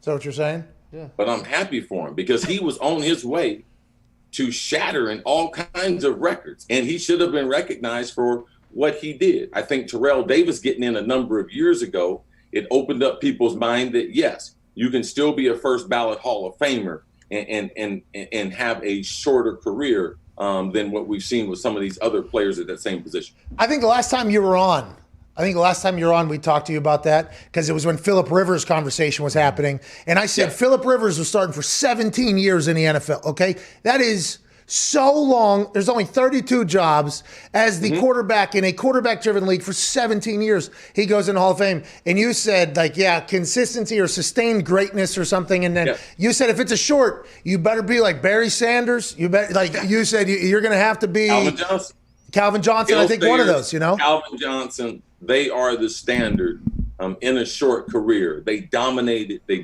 football. They changed the rules of football. And the thing I can say about Calvin Johnson, and I played with Randy Moss, I saw coverage against Calvin Johnson that I had never seen. I mean, I saw them line up like a gunner on the goal line with 2 guys, and I'm like, both of them. That's respect. Both of them. Like that is respect. And Calvin Johnson, he did it. A great guy on and off the field, sensational numbers. His ability to be big, fast, agile, fearless across the middle. Calvin Johnson is a Hall of Famer and deserves the recognition. Maybe the Fords will give him back his money too, Oh man, what a waste of what the world could have seen. Like we've had one organization shorten 2 careers. Barry Sanders, why you quit? A man who didn't say nothing said, because I don't want to play no more. Calvin Johnson, not one blemish on his mark. I mean, he is the perfect anti-diva receiver. We had him and Larry Fitzgerald dominating the NFL at the same time. Calvin said, I don't want to play. I don't want to sacrifice because I don't feel like my sacrifice is matched by the organization. Sell the team. Sell the team. We have a Lions fan in the building, Chris. He's right there. There isn't a lot of them, but sell the team. They're trying to fix it, all right? Chris, every time you come on, you're awesome, man. I hope we get to do this again. Enjoy Boca. Enjoy the offseason, and appreciate you greatly. Take care, guys. I appreciate it. And the crew, I appreciate y'all elevating the play today because my man got a Super Bowl hangover. Without you guys, hey, man, he would be a shell of himself. I appreciate the crew. Me too, guys. Thank you, Chris. Chris Carter, ladies and gentlemen. He's awesome. I learned so much about Morton Anderson. It's been awesome. He logged it and had this thing for all you weirdo specialists out there. What did he say last time? It was because Scotty Miller was... by the way, Scotty Miller did not have a night last night. No, he did not. Didn't play. Antonio Brown was hurt last time, right? Uh-huh. So Scotty Miller got a chance there. They ran with Antonio Brown last night. Dove Kleiman is reporting that a source has told him that Tampa Bay Buccaneers quarterback Tom Brady has apologized to Chiefs safety Tyrann Mathieu in a text message privately. Tyrann Mathieu tweeted something out early this morning about him saying something very serious to him. He deleted that tweet. I assume there will be microphones because there was numerous people around at this particular case on what was said. I loved seeing it. I have no idea what was said. Okay, I have no clue what was said. None of us do. There's people on the internet trying to guess. I don't know. I feel like I've been around a lot of incredibly passionate NFL guys who talk shit. A lot of the things that people were saying that he potentially said, not true. Like, I don't think that is the case at all. But I do believe he probably verbally assaulted him a bit. Yeah. We have no idea what it is. So we when we learn that, the world will, I assume. But the fact that Tom Brady at 43 ran down Tyrann Mathieu and then started saying things to him because they had a little thing. Then Tyrann said something and was like, yeah, I'm going to get out of here. I got the last word. And Tom was like, no, motherfucker. No, he said, and goes running back. And whatever he said, I guess we will find out. He has apologized at the time. Jenna Lane, who's an ESPN staff writer down in Tampa, immediately after the Tampa Bay Buccaneers defeated the Kansas City Chiefs, Bucs quarterback Tom Brady texted an apology to Chiefs safety for several on-field verbal altercations. According to a source with knowledge of the situation, Brady apologized to Mathieu for losing his composure in the moment of the game, of which Mathieu said, I've never really seen that side of him. During the game, Brady and Mathieu sparred multiple times. At one point, Brady even chased him down and got in his face. Brady told Mathieu he'd watched him since his days at LSU, considered him a class act and a great leader. The source said, Brady said he wished he could have apologized in person, according to the source. The source added that Brady said his outbursts in an emotional moment were in no way a reflection on his feelings towards Mathieu in real life, whom he spoke highly throughout the week leading up to the game. Mathieu explained his side of the altercation, saying in a since-deleted tweet that Brady started the verbal spat when he called Mathieu something I won't repeat. He's clearly chasing me, but I got flagged, Mathieu said in another deleted tweet. Okay. Whoa. Okay, there's apologies. There's deleted tweets. There's sources. We got a scandal brewing. Brady's a source here, right? Yeah, that's what I was thinking too. It's Tom. Source says his exact text was copy and pasted here. We have to get to a break. 32 minutes into hour 2 here. Big thanks to Chris Carter. He's electric, dude. Yeah, Oh. best. What was he on? He was on Fox Sports 1 and ESPN, right? Mm-hmm. Now he's just in Hall of Fame and consulting for the NFL. Gotta have Chris Carter on more. Yeah. Oh, yeah. Gotta have him on more. He's so good. All right, AQ Shipley will join us in the third hour there. I'm sure he'll be feeling great. He looked terrible this morning, as you should, by the way. A Super Bowl hangover for real for a man who I think was cut like 13 times or 14 times in his 13-year NFL run. Now he's a Super Bowl champion as a player coach. Shout out Jackie Moon. We'll take some of your phone calls on the other side and go through some hashtag Pat, I don't want to overreact, but not a bad Monday, February 8th, 2021 here. We'll see you in about 4 minutes.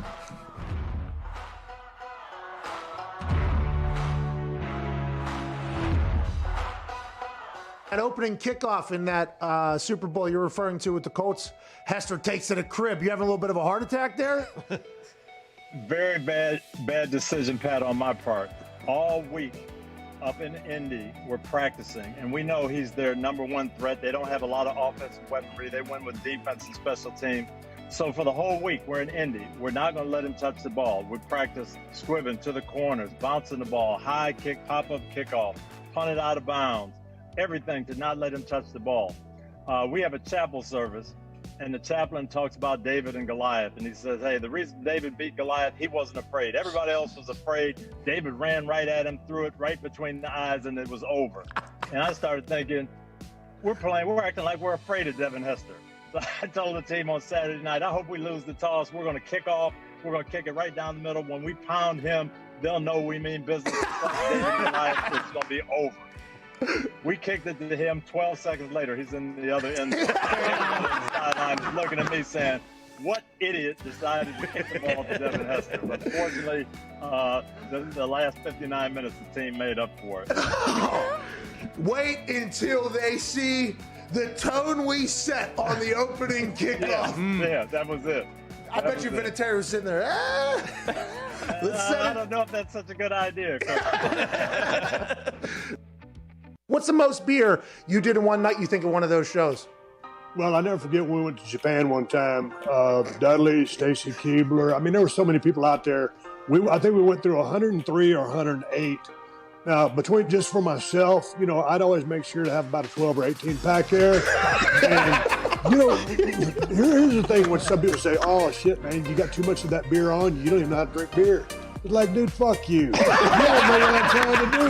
I'm trying to entertain 20,000 people in an arena. If I just go out there and sip it real properly, how fucking exciting is that? So when you're out there on an empty belly and you're shotgunning beers and all that shit's going in, the half that was going in was for me. The half that was going on was for them. Nice. But I'm telling you, Pat, when you shotgun a bunch of beers like that and you're drinking about half of each beer, you got a pretty damn good buzz when you come out. And that's a sacrifice I was willing to make every single night. I would assume you were pretty fucked up, yeah. When did you start you know- self-cheersing? When did you start self-cheersing? Was that something you did in college? You're like, hey, Steve, good for me, man. Like, when did that start? No, you know what? I got to give credit to Sandman for starting that, but he was bashing him off his head, and I don't remember, and it wasn't because Sandman was doing it, so I don't want to say I copied him, but he was the first. So, and then my style was, because people always get us confused, they'll say, yeah, man, you used to bang them on your head. No, motherfucker, I was the guy that clacked them together. It was just something we came up with. I don't know how the beers got introduced to the ring, but it became a thing, and we ran with it.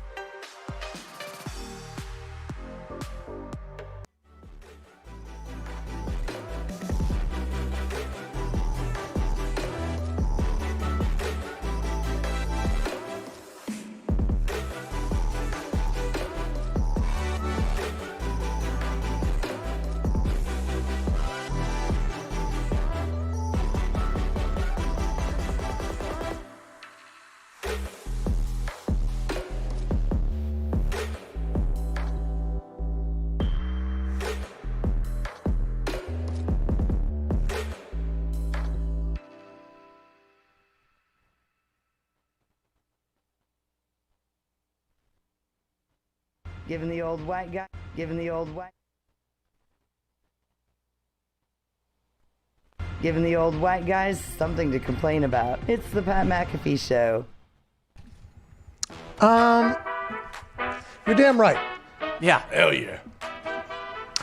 Raycon is disrupting the electronics industry by designing premium wireless audio for half the price without any compromise. Wow. They're doing things differently than the other brands out there. From the way they design their products to the way they price them, Raycon prioritizes their customer experience from start to finish. Ooh, good people. Raycon offers their wireless earbuds in a range of fun colors and patterns with a variety of fit options and no stupid dangling wires or stems.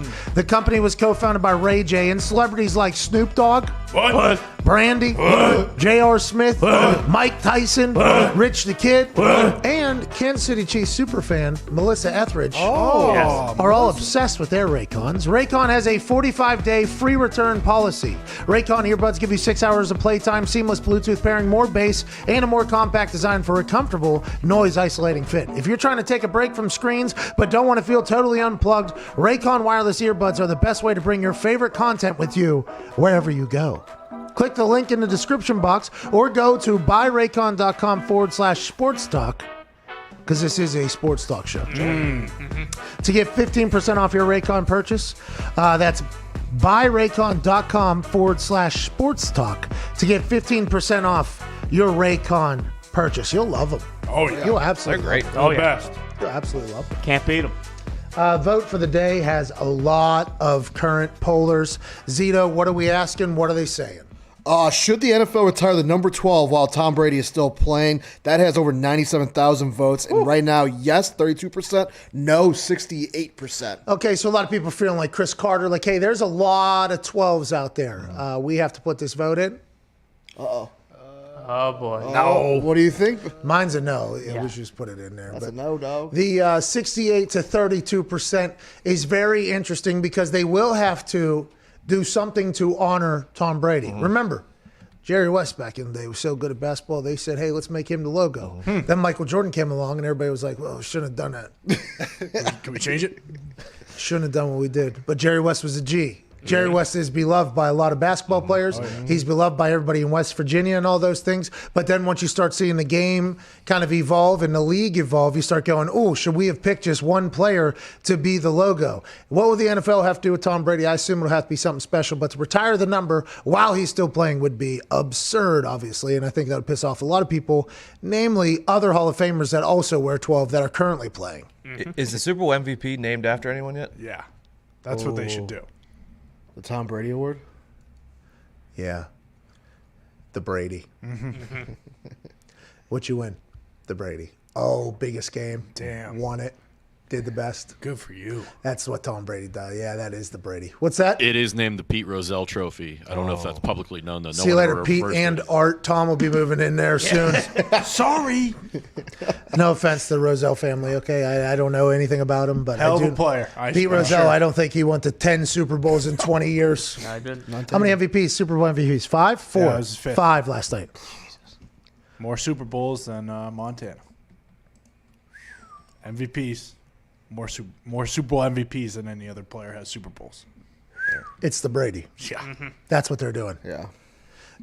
To win the Brady, the Super Bowl MVP, that's what they'll do. Pat Mahomes. And then what happens when Pat Mahomes goes to 8, wins 8 of them, does that whole thing. Like Tony Romo was calling for last night. A lot of skeptics on Tony Romo last night, I guess, on the internet. Yeah, well, he almost pissed his pants when Winfield peace signed Tyreek Hill. So that was a Joe Buck, Randy Moss, Moon moment there. Yeah. That was a good receipt. Okay, that was a good get back, just like Marcus Peters going on the logo. Because if you do recall, Tyreek Hill did the peace sign in Winfield's face as he was going to score a touchdown. And there was receipts in the Super Bowl on the game-ending play that Winfield made after having a pick in the Super Bowl against Tyreek Hill. The fact that he remembered to do it. This will not get applauded enough. The fact that he remembered in the biggest moment, biggest stage, biggest play to win the Super Bowl, remembered from weeks ago when Tyreek Hill chucked the deuce right in his eyeballs. Didn't have to be reminded, went right in his face and did it. That should have been applauded in my eyes. But, hey, we all see the world a little bit differently, I guess. Just fucking won the Super Bowl, made the play to break it up and to end the whole thing, bring the team out to take a knee, and you do peace right in front of the guy who did that to you. That's awesome. So aside from that, I didn't mind what Tony Romo did last night. That moment I did not. I was like, Tone. Come on. Tone. He kept going almost. Yeah. So yeah. Well, come on, Tone. I mean, if Tone had a little of that competitive fire, maybe he wouldn't have choked in the playoffs every year. He's a corporate shill. So he is. You guys are disgusting. He stunk last night. There's no way you can try to spin it to say like, oh, Tony was he stunk last night. Hey, Jay Gruden, by the way, kind of started the floodgates of the judgment, I believe, of Tony Romo by the national narrative. Tony Romo was taking a lot more heat on the internet than he normally does last night, I believe. He had a rough go. I just think he legitimately thinks like, oh, people are more interested in like viewing me during this than the actual game. Like he did thinks get he's the draw. $17 million a year or whatever. He did. Drank his own Kool-Aid. Oh, you're talking about Jonestown or whatever. He did actually. He might have peed his pants a little last night as well. We saw the photo. Might have been photoshopped. I was not going to report on it because this show does not report on things that are not legitimized. We did not know if that has been legitimized. Unless you have, Gumpy, has that been legitimized? No legitimization. So I'd like to strike that from the record then. Okay. I did analyze the photo. I did not see any photoshops on there at all. But you are that's just my legitimizer. That's my personal analyzation. Still stricken. Thank you. Strike it from the record. Bring in Gruden. Let's bring it back in. Jay Gruden? Yeah. Dude's getting banged up on a Tuesday when he was the head coach of the Washington football team. That was him sitting on the sidewalk. When he's sitting on his sidewalk, no shoes on. Blacked out. Bring him in. He's an electric factory. Had that video been legitimized, though, okay, because a lot of people said that wasn't him. It was potentially someone that looked a lot like him. Also, strike that from the record. Strike that from the record. But it does feel like anybody that's going to come out and say, Tony Romo bats 300 is probably going to be somebody that's going to be good in a booth. Yeah. And I wouldn't mind hearing it, especially with the resume, because he does know offense. Hey, that Gruden family knows offensive football. Former Arena Bowl champion, I think. Come on. Yeah, I forgot he used to be a stud indoors, dude. Put him in. Hey, you got those people running those 30-yard run-up for the routes. That's what the Arena League's all about. More rings than Romo. Oh. You know, I thought about that. Yeah. I have 6 rings. That's right. Not one of them is a Super Bowl. 4 college bowls, Senior Bowl, AFC Championship. No big deal. 2 hands, dude. 2 hands. Not a one of them I can wear. Because no national championship or Super Bowl. Can't wear any of them. They look really nice. I think my dad has them all. Can't wear any of them. Got 6 rings. You can wear the AFC chip. You can trade them in for a Super Bowl ring. Well, I could just buy one too. I mean, those things pop up on Josh Gordon's. Bingo. Maybe we do buy one. Or maybe we start punting again. Ooh. Got a lot of friends down there in Tampa. Looks like that whole thing's not slowing down. Grab Vinny. Bradley Pinion's very good at punting, but I would feel confident if I went there and just undercut his contract completely. That'd be very fucked up if I did that. Well, he's already got one. Does he need another one? Come on, spread the love. You don't have one. Yeah, maybe the Chiefs as well. It's very cold there. Very cold there. Is Tommy Townsend getting cut? I do believe Tommy Townsend might not survive to next season as a Kansas City Chief. Which is a shame because he didn't have that bad of a rookie year. He bombed balls whenever he made contact with them. Okay, this is just like Jordan Berry of the Pittsburgh Steelers. Whenever there'd be warm-ups where I'd watch some guys punt balls, and you'd see that they're like 1 for 5, 1 for 4-ish. You know, like every 4 they're going to hit one. But you would watch it and you'd be like, holy shit, that dude bombs balls. And then you'd watch the ball go, and then the whole thing would happen again or whatever. Jordan Berry bombs balls. Tommy Townsend bombs balls whenever he hits them. But you can't have misses like that in those moments. And not saying that I punted fantastic in the Super Bowl as a rookie either. I mean, it is quite a scary moment to be out there. That is a massive amount of pressure. But once he dropped the ball, that starts getting in your head. I mean, you realize quickly, like, he's going to have to get out of this very quick or this is going to be a long night. And then just the following punt, he punts directly out of bounds, basically. You go back to the sideline, and it's not going to be thrown for your existence. But then you get a chance to hopefully go to work in this offseason and kind of bury that whole thing. Cody Parkey, double doink. He was able to do so. He's still out there doing his thing. But think about Tommy Townsend. He does bomb balls, but in the Super Bowl, which I would assume the Chiefs are planning on getting back to, is that a sign of how it's always going to go? Or is this, hey, he gets to learn from this moment. He'll handle it better next time. But also there's some missed extra points this year because of the operation, the hold, the snap, and everything like that. Will they be looking elsewhere? Tommy Townsend, I believe, has a much different reality than he had yesterday morning, but he can still bomb balls. We'll just see if he'll be able to do it for the Chiefs for the time being or somewhere else. Dustin Colquitt's still on their squad. Yeah. Mm-hmm. Put him back. He didn't punt great for the Steelers though this year, right? He was kind of awful. He got let go pretty quickly. Oh. By the way, I don't even know if I could turn the ball over right now. So me acting as if I would. Turning over, by the way, is when you punt and turn it over. You have to really swing hard to do so. It's quite a swing with, 3 surgeries on your knee. You would have to rehab fully if you really wanted to get back in there and potentially diet a little differently and work out a little bit harder and things like that. But I've been in the Oculus. Hey. That's right. If anybody wants to snap me a ball and then we'll box for it, I'm ready to go. Can you imagine what you'd look like, too? Let's say you go down to Tampa and you get on TB12, like Clyde. You might have a fucking 16-pack by next football season. I didn't even think about me potentially being an Instagram model while also being a ball bomber for the Tampa Bay Buccaneers because I'm on the avocado ice cream and the pliability nonsense. Yeah, something to think about. That is something to think about. You think I wake up in the morning happy with that? At 4:30? Yeah. Probably. You got that frickin' washboard stomach. I'm sure you do. I do believe. Is that when they feel their genuine happiness, when they look in the mirror and they see it and they're like, You fucking I did it.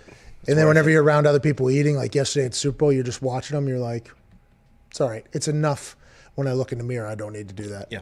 Keep the blinders on. Because there's some of them out there on Instagram who I don't think have ever had a pizza or a sandwich ever. And I'm so impressed by that whole thing. Sad life. How do they do it? I don't know.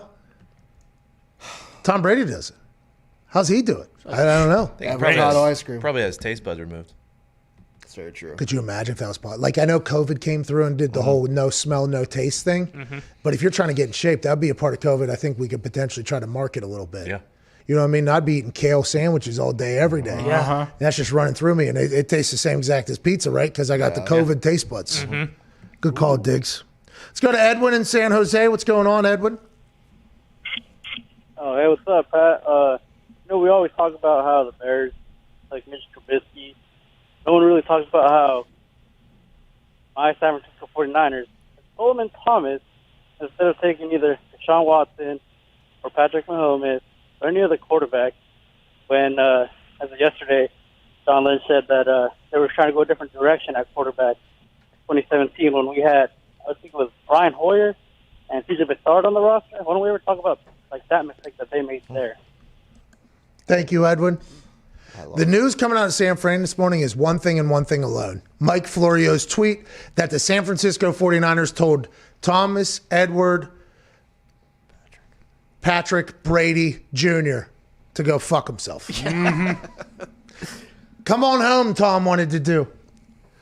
Was from the area. Now, Marshawn Lynch claimed him last night to the town in a tweet, so Tom Brady is now from the town of Oakland or what. But Tom Brady was a Niners fan, everybody's saying, or whatever, growing up. Oh, yeah. Whenever he was a free agent, he looked into going to the Niners.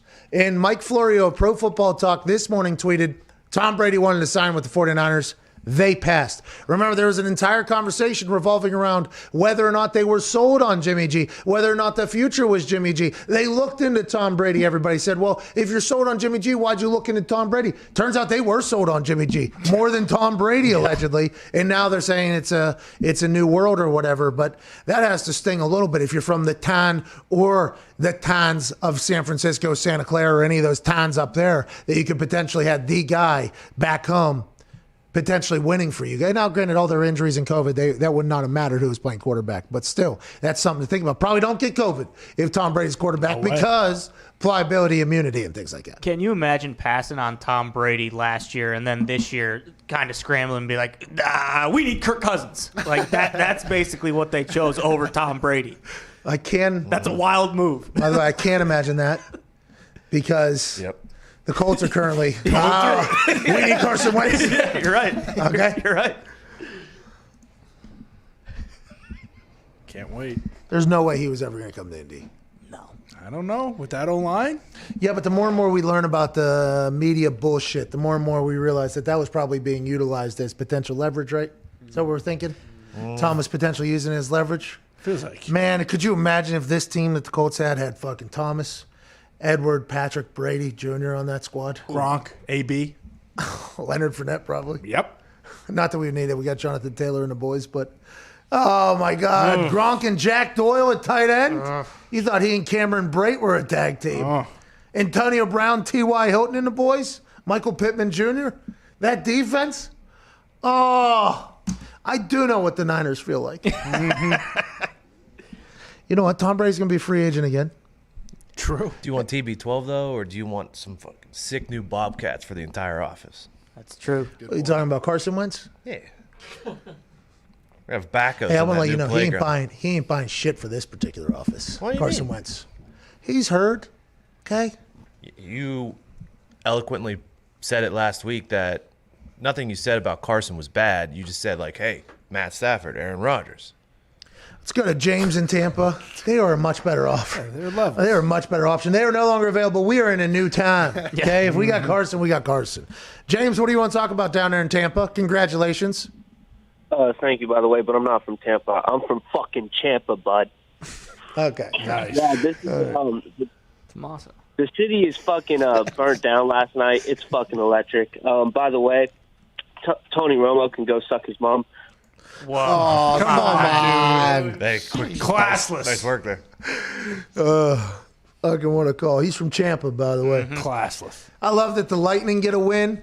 Okay, the Lightning get a dub down there. They win a Stanley Cup. Now, granted, it was in a bubble and nobody's talking about it being a real Stanley Cup. The Detroit Red Wings actually got relegated to a lesser league. They weren't even invited to the bubble. So congrats to the Tampa Bay Lightning. They might do it again. Great team.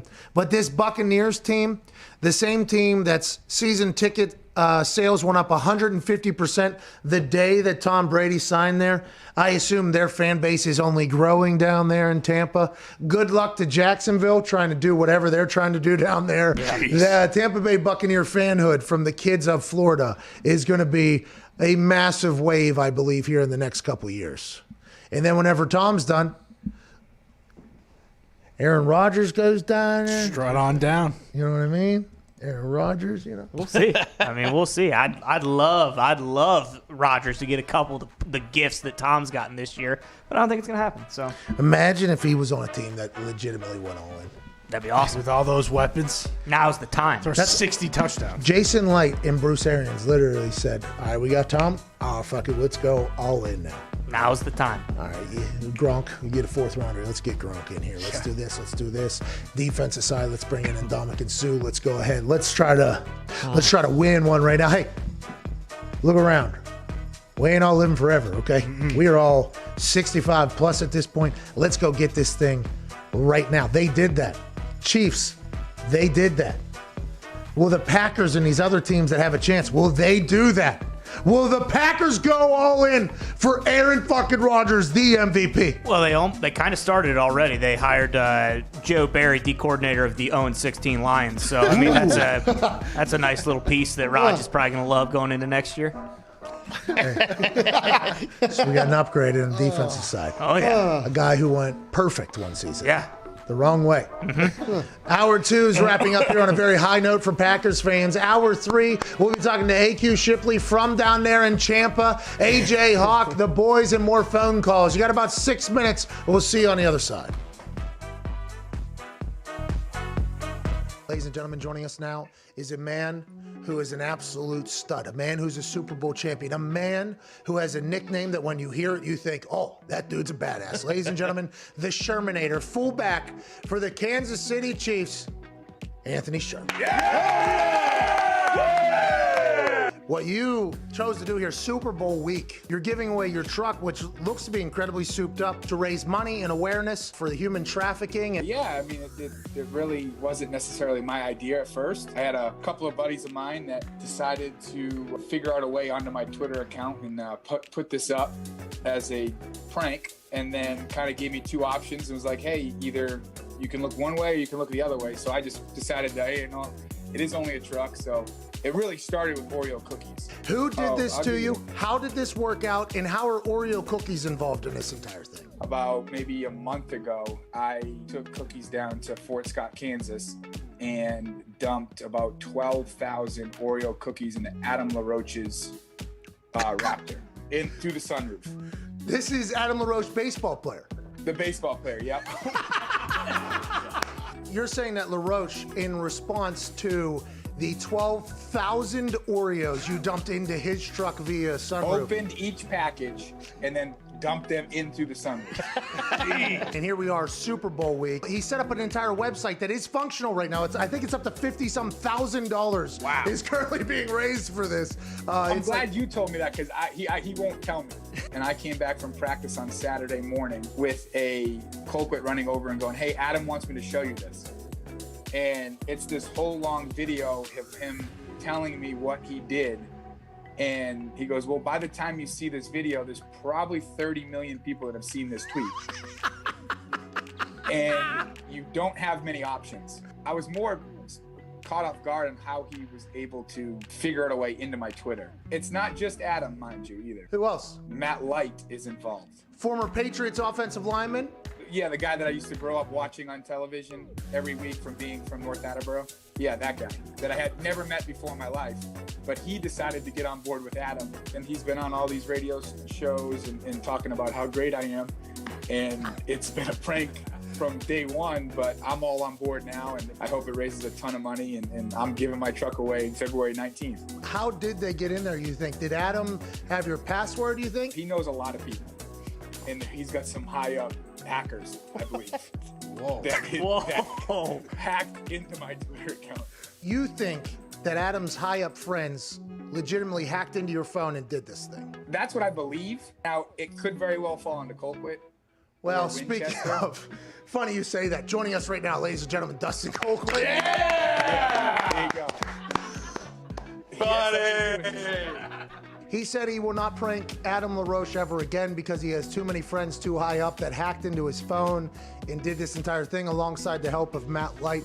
Do you have any more information that you can kind of reveal about this well-executed prank? I think who did the hack, was JNC Firewall, is this company that Adam told me about. So the long snapper, Jay, which is the JNC, James and Colquitt, took over the prank, got into Anthony Sherman's phone on a series of Monday nights when we were hanging out, got the code, kept running it every time they'd be out at practice. We were making sure that we had the correct numbers. He never changed it. It was very consistent, so we got in it. We got into his Twitter account, hit send. At that point, I had already seen that you tweeted something out about it, so I'm like, oh, this is a lost cause. This is Not just me, by the way. Thibault, Tim Thibault, big names were sending this out. They were like, what a hero. James Winchester, hanging out at Sherm's house, acted like his phone died, so he needed Sherm's phone. Sherm threw the phone, it was not on, so he said, Sherm, I need to call her back, give me the code. He spit it out, and James Winchester is Danny Ocean. And the real hero of this whole thing, the Shermanator, is doing a great thing to raise a lot of money for human trafficking awareness and to end that whole thing. What a hero you are. Yeah. Thank you, sir. You wanted that truck forever, huh? I wanted it forever.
Welcome back from your bathroom break. This is the Pat McAfee Show. Here's Pat. Welcome back to said show. It is hour 3 on this Overreaction Monday, February 8th, 2021. We're about to have 2 legendary guests from Big Ten schools. Ooh. Big Ten schools. 2 Big Ten school humans will be joining us. 2 Big Ten Super Bowl champions will be joining us just in moments. Before we get going any further, we did have somebody DM us a rather important message. Clyde Edwards-Alaire, if you were listening, there's a man who found your bag at the Kansas City airport. Yep. It doesn't sound like it's legit at all because he would have hopped on the team plane and the team would have probably had the bags and everything like that. But the guy sends pictures of a bag that he picked up at the airport or they found at the airport. I don't know if this guy works at the airport or whatever. It definitely has Clyde's jersey and everything. And everything you can. In the picture. We're not going to post that, obviously. But the guy's name is? It is the names _ Woody. So the actual underscore and then Woody. The names _ Woody. With a Y or IE? With a Y. CEH, your shit's in this guy has your shit. We just saw the picture of it. And we would not be doing the world a favor. It sounds like it's probably not real, but the pictures are pretty damning. Yeah. Clyde, this guy wants to give you back your stuff. Hopefully he doesn't rip you off in this whole thing at the names _ Woody. Yes. I assume he works at the airport. Mm-hmm. I guess, yeah. Hopefully. Why is he going through bags? Yeah. True. Woody might be a scumbag. But Woody also potential hero in this thing. Yeah. Clyde, if you need a bag, go ahead and get that. Speaking of needing a bag, I would assume this man is needing a bag to potentially puke in, or maybe a bag of water, to chug down. I would assume he had a very long night. When I talked to him earlier, it seemed like he was still in the middle of the celebration, even though he had just woken up. Alongside AJ Hawk, ladies and gentlemen, Super Bowl champion, player and coach, AQ Shipley. Hey, boys. AJ, how's it feel to be a Super Bowl champ? Looks like there's only two of us here, huh? All right. Feels good, man. Congrats. Hey, congrats. Congrats. Thanks for allowing me on this Super Bowl conversation with you two. That is very, very nice of you. Now, interesting conversation to be had about that, though. Whenever you became a free agent and we saw what was going on down in Tampa Bay, I thought about getting back in shape and going and trying to kick down there. Conversations with you, you were trying to get down there. It felt like everybody that has ever been around BA or Clyde or Tom or everybody kind of knew what was going to happen down there. Here we are months later. You signed down there as a veteran that was in free agency, backup center, play some games, bruise your spine, start coaching. Now you're a Super Bowl champ. This has to feel pretty good for it to come to fruition the way you thought it was potentially going to. Man, it couldn't be better. I mean, we talked about this. You know that. I mean, I tried to get down there as soon as Tom went down there, just like a lot of other guys around this league to try to get down. My voice sounds terrible. I am still fucked up. I apologize. You deserve it. Hey, pal, you deserve it. Thank you. Man.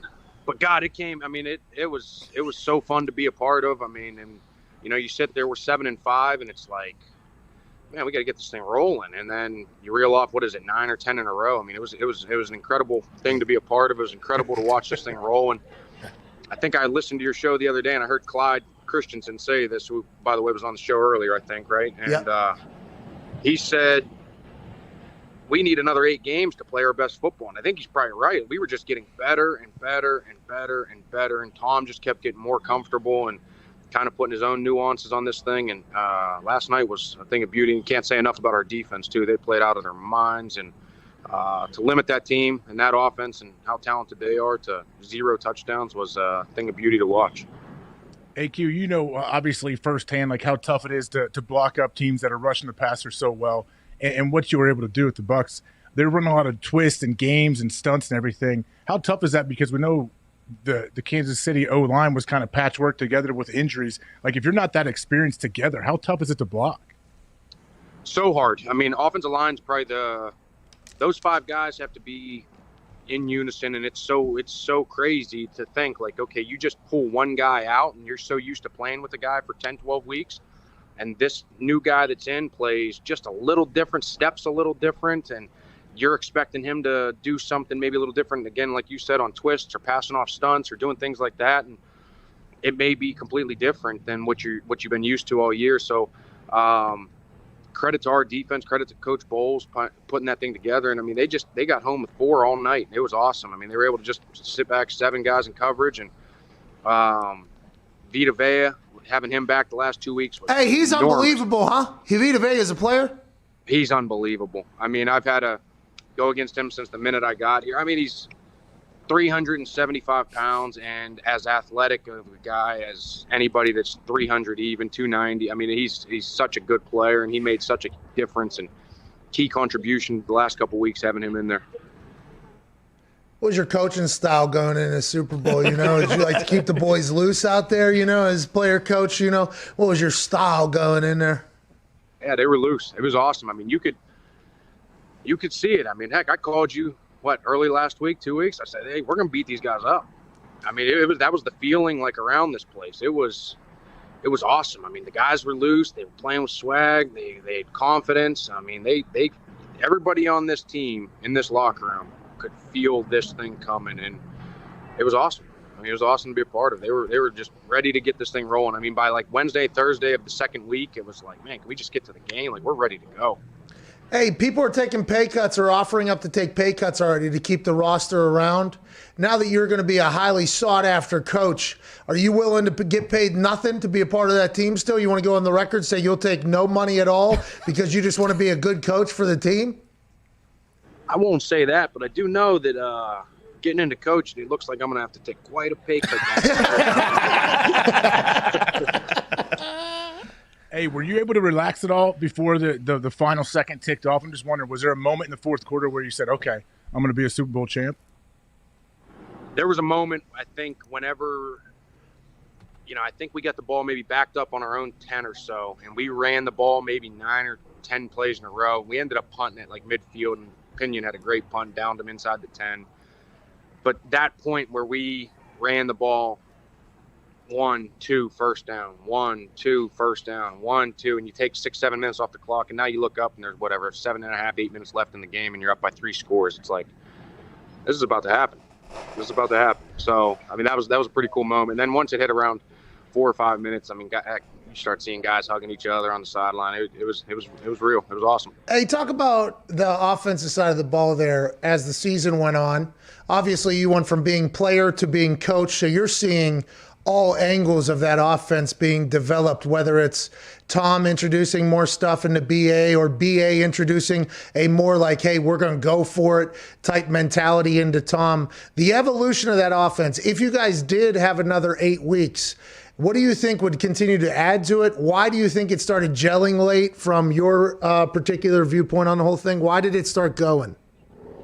I think just the more and more comfortable Tom got, that was it. I mean, honestly, it was the other guys were comfortable with the stuff, and the more and more comfortable he got. You can look back at all of the years that BA's coached quarterbacks. In year 1 in his system, they've struggled a little bit. They've thrown more interceptions. And Tom did not. He was willing to not try and force things, but it's just he had to just keep getting more and more comfortable with the things. And when he did, now the protections were shored up. You knew he had answers for everything.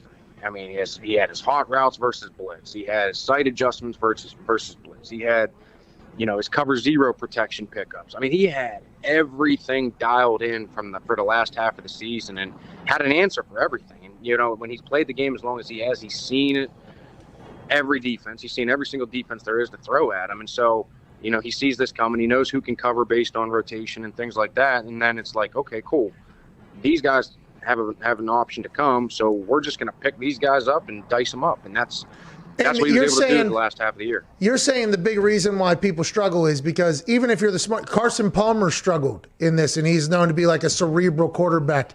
Jameis Winston threw for a lot of yards, but he struggled in that offense. I think Ben Roethlisberger potentially, and everybody turns the ball over. It's not because they can't learn the system. It's because they haven't been through the system with anything popping off out of like the ordinary, right? Like for instance, in practice, you practice a play. You might know this play inside and out because you're an incredibly smart. But if they show you something that you haven't seen against this particular play, you don't know which option's the best option. Is that what you're saying there in like a much easier fashion? And there's so many different nuances within each route, right? It's everything looks great on paper, and it's like, okay, cool, versus this coverage, we're going to do this, right? And then what happens then when they're showing cover 2 and they're rolling to cover 3 on the snap? Then your route and every single situation changes on the fly, right? That it's just like being an offensive lineman. It's like, oh yeah, this is great. I can pick everything up whenever I see it on paper. But then you get live bullets flying, and we're playing the Packers, and AJ's running the Sam Mike blitz, and it's like, okay, now instead of just having the clean lines to, oh, you got this guy to that guy, it's now everything's moving, and now everything's completely different. So seeing live bullets in this system is completely different than going through it in training camp or going through it in the first 7-8 weeks of the season. And now you get 10, 12 weeks in, and you've seen it and things are rolling. AJ, did you ever get in on him? No, I don't think so. I would not take AQ on head to head. I'm trying to chop and get by you, AQ. I don't want to take that. If you make a move to the outside, I'm probably missing because I lead with my head all the Oh, maybe that's. Hey, and also. Also short arms. Oh, cool. Guess what? Super Bowl champ. You're right. Hey, AQ, Clyde Christensen was on earlier, and I was watching Pat, and he said it's so funny how AB possibly ran the wrong route on his touchdown, and he basically was saying it to say this is how good Tom is, that we're in the red zone, he's in the end zone, he can adjust on the fly. Like, have you ever seen anyone else able to do that, especially at the biggest stage? No, it's so impressive.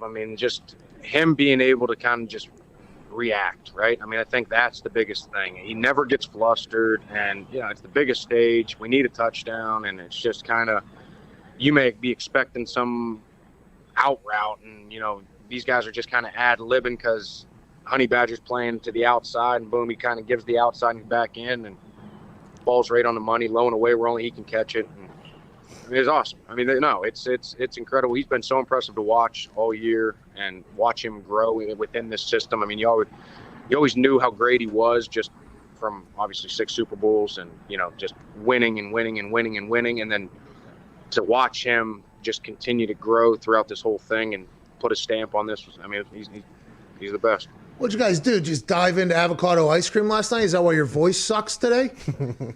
I had more beers, more whiskey, What? more tequila. I mean, What? my head is pounding right What? now. I don't know what to do.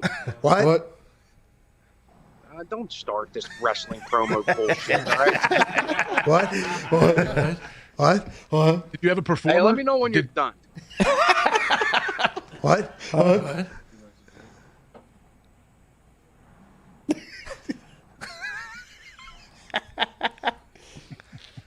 You got anything else? What? Who performed at the after party last night? And who was everybody having a good time? Everybody. I've never been a part of a Super Bowl champion party. Okay, so fill me in. Who performed? Was everybody having a great time? How was it? Were you dancing, chugging, talking? What was your role in the entire thing as player coach here? Yeah, I mean, it was awesome. Yeah, Drake and Migos. Not much of a Drake and Migos guy, as you could tell. More of a 5-finger death punch guy. I didn't think they were going to be performing. That's what everybody would think, yeah. 5-finger death punch. Yeah. That's what everybody would think, yeah. Yeah, that's exactly right. Yeah. But, no, it was awesome. I mean, guys were just having a good time. Everybody's up till wee hours of the morning. I'm walking around Tampa just trying to find bottles of water everywhere I go right now. And, hasn't been successful. My voice is destroyed. I mean, this is unbelievable. I don't know when it's going to. I don't think it's ever going to come back. Probably not. That'd be a good little scar to have for the rest of your life after winning a Super Bowl. I'm happy to hear you guys were all wearing masks at that party, though. Diggs, what do you got? AQ, so where does it go from here? Did Brady get Bill Gates' yacht and you guys meet there later today? Do you go straight to Tom's house? What's the next move in the celebration? Smart. Congrats, by the way. Hey, thanks, guys. Thanks. I don't know what the next move is. I think they're trying to work out the fact if they can do a parade. This COVID thing, a lot of protocols. Didn't somebody say they thought it didn't even remember that? That's right. Yeah. Oh, yeah. I think we have it on tape in actually. Arizona. I don't know if it still is in Arizona. The guy they're just letting it open. I mean, they act like it doesn't, but this thing's a real thing, and nice. It's really put a damper on our parade. You guys just need those buses like the Tampa Bay Lightning did. Just drive through the town. That's what they're trying to work out, right? They're trying to be safe and responsible, but still let us kind of get our glory. So I hope they do the whole little boat taxis that I got some footage for. That's Hockey Talk earlier in the year, Ooh. That's Hockey Talk, by the way, a podcast that comes out of this office between Nick Broder and AQ Shipley, who's a Super Bowl champ, but also an incredible hockey aficionado, loves hockey. Hey, by the way, about time to get back to work, huh, on the podcast, huh? Come on. Maybe we fucking do something. When we starting back up? It's already started, dude. Show's begun already. We're like 5 episodes in. Listen, I was busy. Have you been on? Because I think you're the reason the Penguins stink right now. Oh. Maybe it's Foxy. No. Probably Foxy. AQ. Probably. It's probably Foxy. What do you got, Nick? Foxy. I just wanted to say. Oh no, it's dead. Mike's dead. No, it's not dead. There we go. I just want to say congrats to AQ. I've been saying for a long time, I do believe karma is dead because you are a pretty terrible person and you keep having all these great things happen to you. So congrats. That was nice. Hey, I appreciate that. That was an extra compliment, Nick. I appreciate that. What'd you say? We were clapping. I didn't hear it. I said I appreciate him giving me a compliment of being a terrible person, but thank you. It's a pleasure. Did you and AJ play against each other at Big Ten football? No, I think we missed each other. I thought it was Joe What was your last year, 05? Yeah, 05 season, 06 bowl game. Yeah, I was redshirting, I think, that year, and then I've never heard of that. We had a big win against you guys that year, though. Tom Ball Lee with the sack fumble and Troy Smith, right? Yeah, you got a good memory, man. You probably, I doubt you've had any concussions either. That's right. We got beat there. It was a whiteout. It was a tough one. CTE doesn't exist. Oh, God. AJ, why'd you do it? AJ, why'd you do it? Okay? AJ, you stared that man right in that face that he has right there. And although nobody thought 5-finger death grip, you knew that he was a person that would not claim to ever have a concussion. Just looking right at that face. Ever. No. My spinal cord almost broke in half, and I tried to go back in the game. Hey, Rust Belt kind of guy. We appreciate you. Congratulations, man. I'm happy for you. Always a blast, boys. Are you going to be drunk now just for the next, 72 hours or so? Is that what you do? You just start back up, keep this thing rolling? Should I start with mimosas right now? It's brunch time, right? Brunch? Oh, yeah. It's almost 3. It's 3 o'clock. It's brunch somewhere. Yeah, it sounds like brunch. I'll see you guys. Good luck, AQ. Congrats. Thank you. I'm happy for him, man. I'm very happy for him. He's been cut, traded, signed. I think he was selling some tires at one point during his NFL career because he wasn't even on a practice squad for a bit. Now he's Super Bowl champ, just drunk walking around Tampa Bay with no CTE at all. Where was he? We didn't get. He wasn't at his house, was he? Some corner. I think he was outside of his condo. He has 2 kids, obviously a baby, and then Sky is his other, and she is awesome. Great personality. Anytime you FaceTime, she will come in. I wish he would have gave her a little showtime. I assume he's bad dad of the year right now, though, if he's still drunk at 2:20 at this point. I'd assume he's not doing a lot of parenting as we speak at this moment. Who do you think makes the call if they can have the parade or not? Would the NFL step in and say, hey, this isn't safe? It's not for – I don't think it's as much as the players' safety. They could spread them out. They don't want a giant crowd of people jamming in there. I would assume the governor says fucking run it back. Yeah, dude. Florida. Do what you got to do. Florida's wide open. Now think about the masks, they'll say. Think about the masks for sure. We were down there in Orlando for War Games down there. Yeah. Right next to our hotel. I mean, it was a block party. Yeah, there was a whole Christmas celebration. It was just wide open. And then we flew back to Indiana, and it's like, you cannot get coffee between 11 and 1 because the place is closed or whatever. It was 3 masks. Pretty different views on this whole thing. But yeah, I would assume that they have to protect people from themselves, So they'll probably have them. Maybe they'll just have them drive around the entire city on the back of it because it's hot down there, Yeah. Oh, yeah. Wait for a day. You guys just sit on top of those big double-decker buses or those duck boats, and you guys just kind of drive around with people in their condos and houses just wave. You know how firemen or Santa Claus used to come on the back of the fire truck around town? Oh, yeah. That's what the Buccaneers are going to do around Tampa for 8 hours. They're just going to drive through neighborhoods and everything, and they'll just come out in the front, hey, Gronk, and Gronk will be like, slamming beers. That's what they'll do. That's what the parade should be. That would be sweet to see someone in the 67th floor throwing a beer out, and Gronk's fucking crap. Yeah, that'd be awesome. Did you guys have a parade? We did. Ours was. It was negative 500 degrees. We were in the stadium. We walked a lap around the stadium and had a little stage set up. Nothing at all. What celebrations are like now.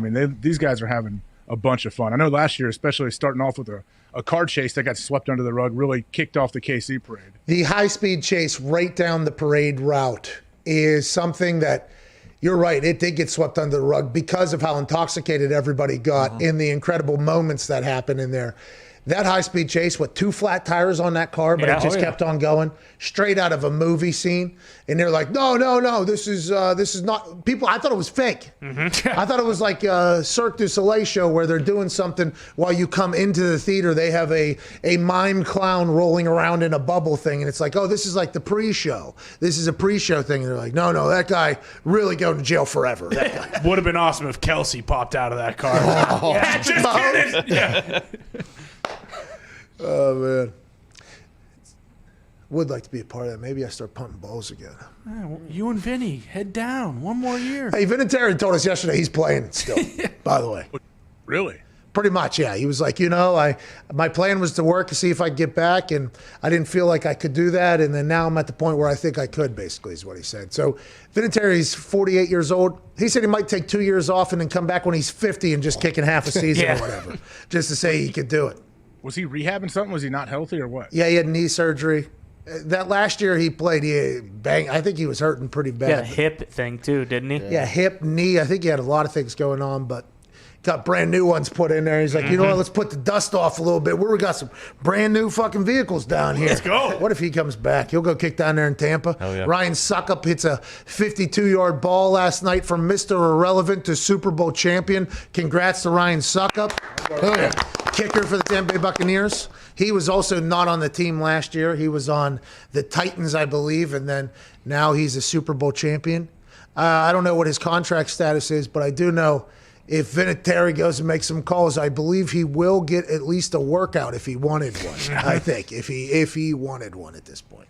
I would think so. Hey, do you know that Tampa's special teams coach, Keith Armstrong, dude is a stud. He was in Atlanta before, and the guy is, I think he's an unbelievable coach. I learned a couple months ago that I didn't know he was in Tampa, but yeah, BA knows how to hire, man. Todd Bowles, DC, Byron, your offensive coordinator, and this guy, Keith Armstrong. No one talks about special teams coordinators, but this guy is legit. He's the real deal. Well, nobody really talks about punters either until, you have like a 25-yarder out of your end zone. Yeah, true. Snap.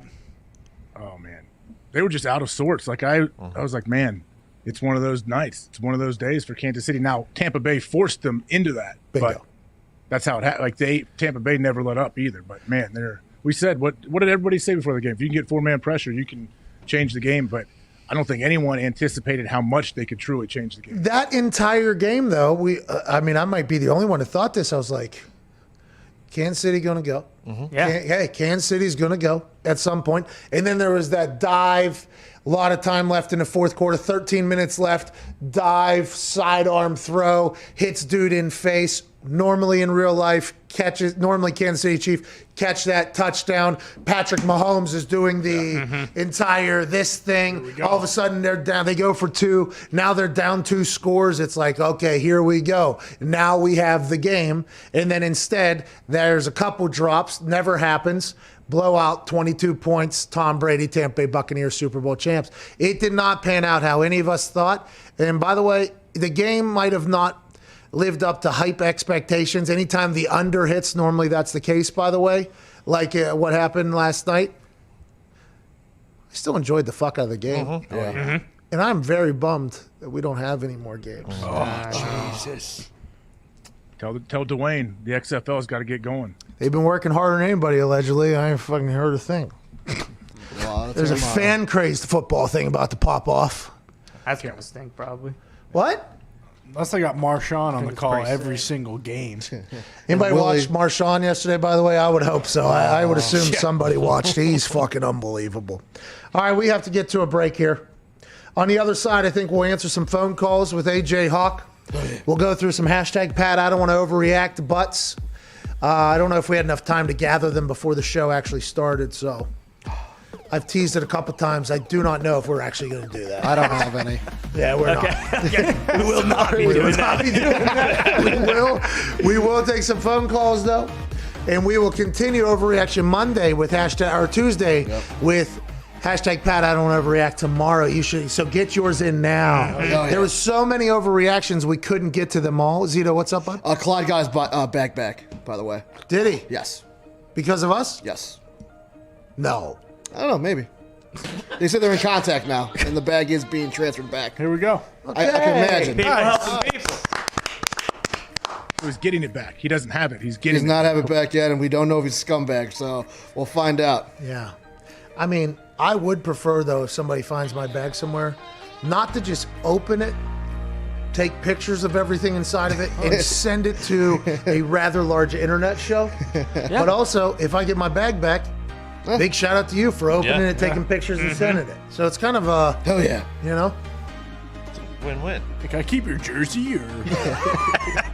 Didn't Tom's jersey get stolen? Oh yeah, and AJ was there, right? Didn't you steal it? Oh no, I didn't. The guy who stole his, I guess I took a picture with after our Super Bowl.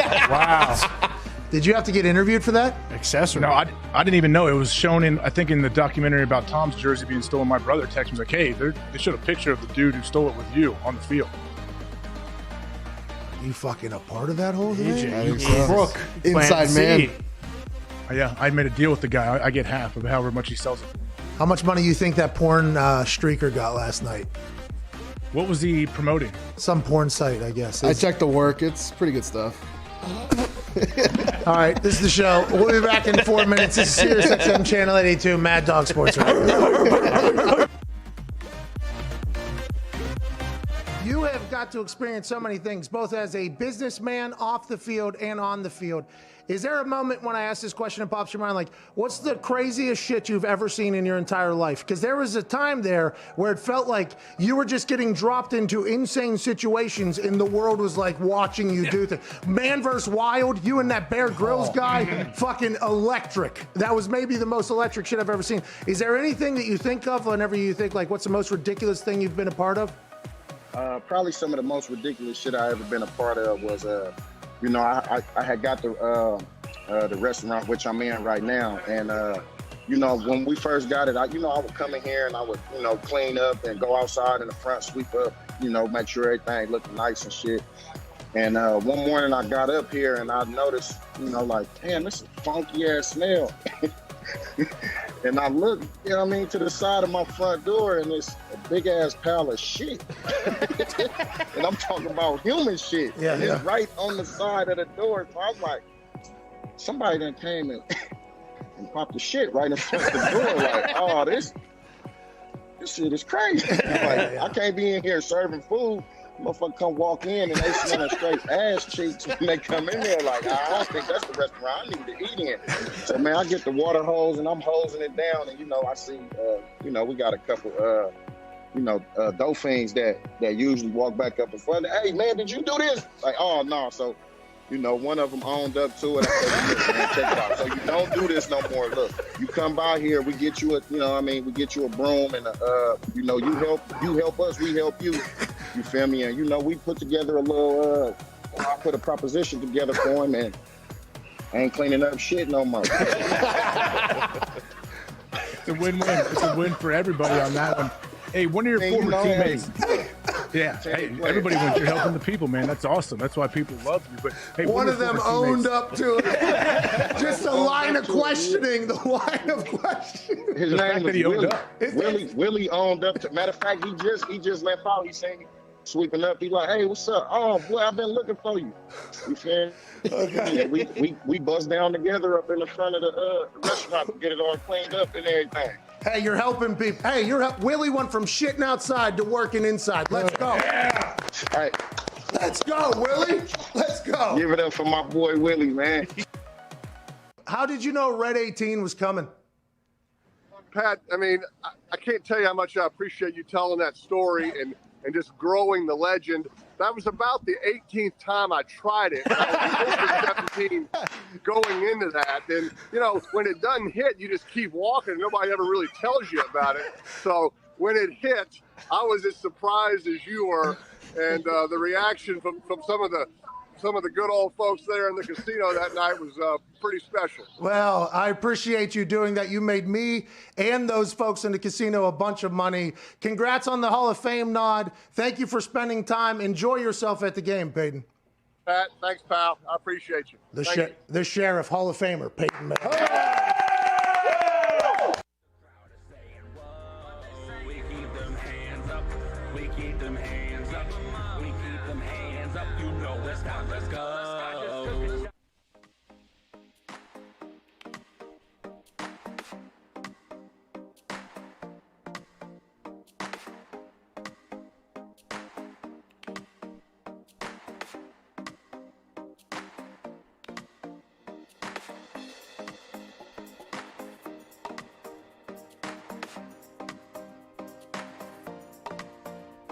Air conditioners, coffee makers, and cigarettes all have filters. But Pat McAfee does not. You're listening to The Pat McAfee Show. I should not eat that granola. Why not? That was way too close to comeback time to have granola. Welcome back. I almost just died right there. I almost just choked on granola. Welcome back to the show here. 2:33 Eastern Standard Time. Overreaction Monday, February 8th, 2021. AJ, we thought you were potentially thinking and wanting to talk about, what if Patrick Mahomes never makes a Super Bowl again, AJ? Ooh. What will his legacy be if he never makes a Super Bowl again, AJ? I don't know. What does the rest of his career look like? How does he play if he doesn't make a Super Bowl again? You tell me, AJ. If he plays like anywhere near the level he has played this far in his career, he's absolutely going to be back in at least one more. How do we know, though? Josh Allen. Oh, yeah. Justin Herbert. Oh, I completely forgot about Deshaun that. Watson if he goes to Las Bears? Vegas. Oh, then what? man. You know? That's the hot take takers, by the way. That's the hot take takers right now. Is like, there's a chance Patrick Mahomes would never. I can't believe we were even having the conversation about him and Tom Brady there. And then there's the flip side of, well, now he'll just win 8 or whatever. We'll see how that goes. Patrick Mahomes has set himself up for the harshest judgments ever, I think, maybe in the history of the NFL at this point. Andrew Luck was considered John Elway whenever he was in high school, went to Stanford, did the whole thing. I think he lived up to the hype, played well. The standards that Patrick Mahomes is going to be held to forever, not only because he's a $500 million man, but also because the success he had so early and the amount of incredible talent he has is going to be very high. And I don't know how that's going to pan out. I am excited to watch. The dude made some plays last night, but then obviously in the biggest stage, is this going to be how people beat the Kansas City Chiefs? How many people can do what the Tampa Bay Buccaneers could do last night? That's the world that we're about to jump into when it comes to sports talk. Yeah, I mean, I understand the argument. I understand that nothing's guaranteed. There's zero guarantee for anybody in the NFL right now. But if you want to call it a blueprint, yeah, blueprint sounds great. But do you have the studs like they have on defense to do what the Tampa Bay defense did last night? I don't know. There's not a whole lot of teams that have those type of guys that can do that and get it done. There's a quote coming out now via Sports Illustrated, a tweet that I just seen here from Nick Moraldo. Greg Bishop, SI, and Jenny Vrentas on how Tom Brady, Bruce Arians, and the Bucs saved their season and how a defense dominated the Chiefs en route to a Super Bowl title. The quote from Bruce Arians in there via SI's Greg Bishop and Jenny Vrentas. Tom is playing for his teammates right now. He's making a statement, you know? It wasn't all Coach Belichick, says Bruce Arians. Do we ever think it was always just one guy? I'll tell you what. Bruce Arians said, you know, sometimes I sit back and say, fuck it, you coach. You know what I mean? Bruce Arians right now at this point, I think is enjoying the hell out of the fact that he has Tom Brady as his quarterback, and they just won a Super Bowl as he should be for sure. I think the best thing about Bruce, too, like, I don't think Bruce will ever be upset if someone's like, hey, you think you would have won that Super Bowl if Tom didn't come to Tampa? I'm sure he'd say, no, of course he wouldn't have won the Super Bowl that year without Tom. Bruce would say, doesn't matter, baby. It's this ring right here. And then, by the way, when he accepted the trophy, he actually said, this is for the players and coaches. I didn't do a damn thing. And then they just kind of passes it away or whatever. I mean, he's a shit-talking players coach that's been around for a long, long time. And the fact now that he potentially has his best teams that he's ever had, which he does, is so awesome for him. Clyde, Tom Moore, Goody, all Todd Bowles. Now, granted, Byron Leftwich, Todd Bowles, these great coach, special teams coordinator. Keith Armstrong. Obviously, whenever you have success, people would like a piece of that. So how long will this coaching staff be able to stay there before people start trying to pluck it and see if they can get head coaching jobs and all that stuff? But I think they're going to enjoy this for the next couple of years at least. This is an incredible thing that I think everybody, they've all been around the NFL long enough that they're all like, hey, listen, there's coaching jobs, and then there's a chance to do what we're doing. Kind of like what Mike Evans is saying again. Hey, I will take less. But there's wide receiver positions, and then there's what we got going on right now. That'll be cool to see them continue to do that. Yeah, well, so Tom has 1 year left on his deal. Are they going to – when do they start talking about next season, like in the middle of the year, they're going to – and say they start out like they did this past season right now? Tom already started negotiating. What's that? Tom already started negotiating. You think? I'm playing past I'm 45, he said publicly, right? What kind of – yeah, they should give him whatever he wants. I think absolutely. But what does that mean? Like how many years extension do you think? I think that was him, though, initiating the extension conversation. I believe that was hey, by the way, Jason Light here, this is how I feel, this is how the body feels. Even though maybe they talk on a regular basis or not, I'm not sure they talk business-wise whenever you're in the middle of a season. I believe that was like Tom saying, like, hey, I think I'm going to continue to do this thing here for a bit. The body feels good. Now, granted, at that age, and obviously he's doing things at 43 that people, whenever they're 36, 37, most people would be dying to do. So you have to have this conversation, though, just like you had to have it whenever Lamar Jackson came out and started playing the way he was playing. Everybody was like, this is awesome. This is fantastic. But then you heard everybody go, he's going to take some shots, though. How long will he be able to last? Whenever you're talking about a 43-year-old man, no matter how superhuman his body is, which it seems like it is at this point, by the way, you have to think like, okay, how long will Tom be able to do this? And by the way, that salary cap they're going to have is going to be predicated at large upon how long do we have Tom. And Tom's saying, hey, we got at least another few years here. If you're the Tampa Bay Buccaneers, you got to try to lock him up as soon as possible. So then all the other moves can happen as well and kind of see how it goes. Don't you think? Yeah, but like, what kind of moves do they have to make? I mean, they want to re-sign some guys maybe, but they don't need to go get a bunch of players. They're going to have to pay somebody, like for instance, now, I think they have to do there might be some like respect payments. You know, does that make sense? Like some people who have already gotten paid will take less, but then like this person, he's got to make a little bit of money because he hasn't made money as much as everybody else, you know? So I think they will have to figure out the cap still. I don't think everybody's going to come in and say, hey, I'll go vet men. Let's go ahead and do this thing. They'll have to do that type of thing. And then whenever younger guys who haven't been paid have success, for instance, I'll be intrigued to see what happens with Godwin.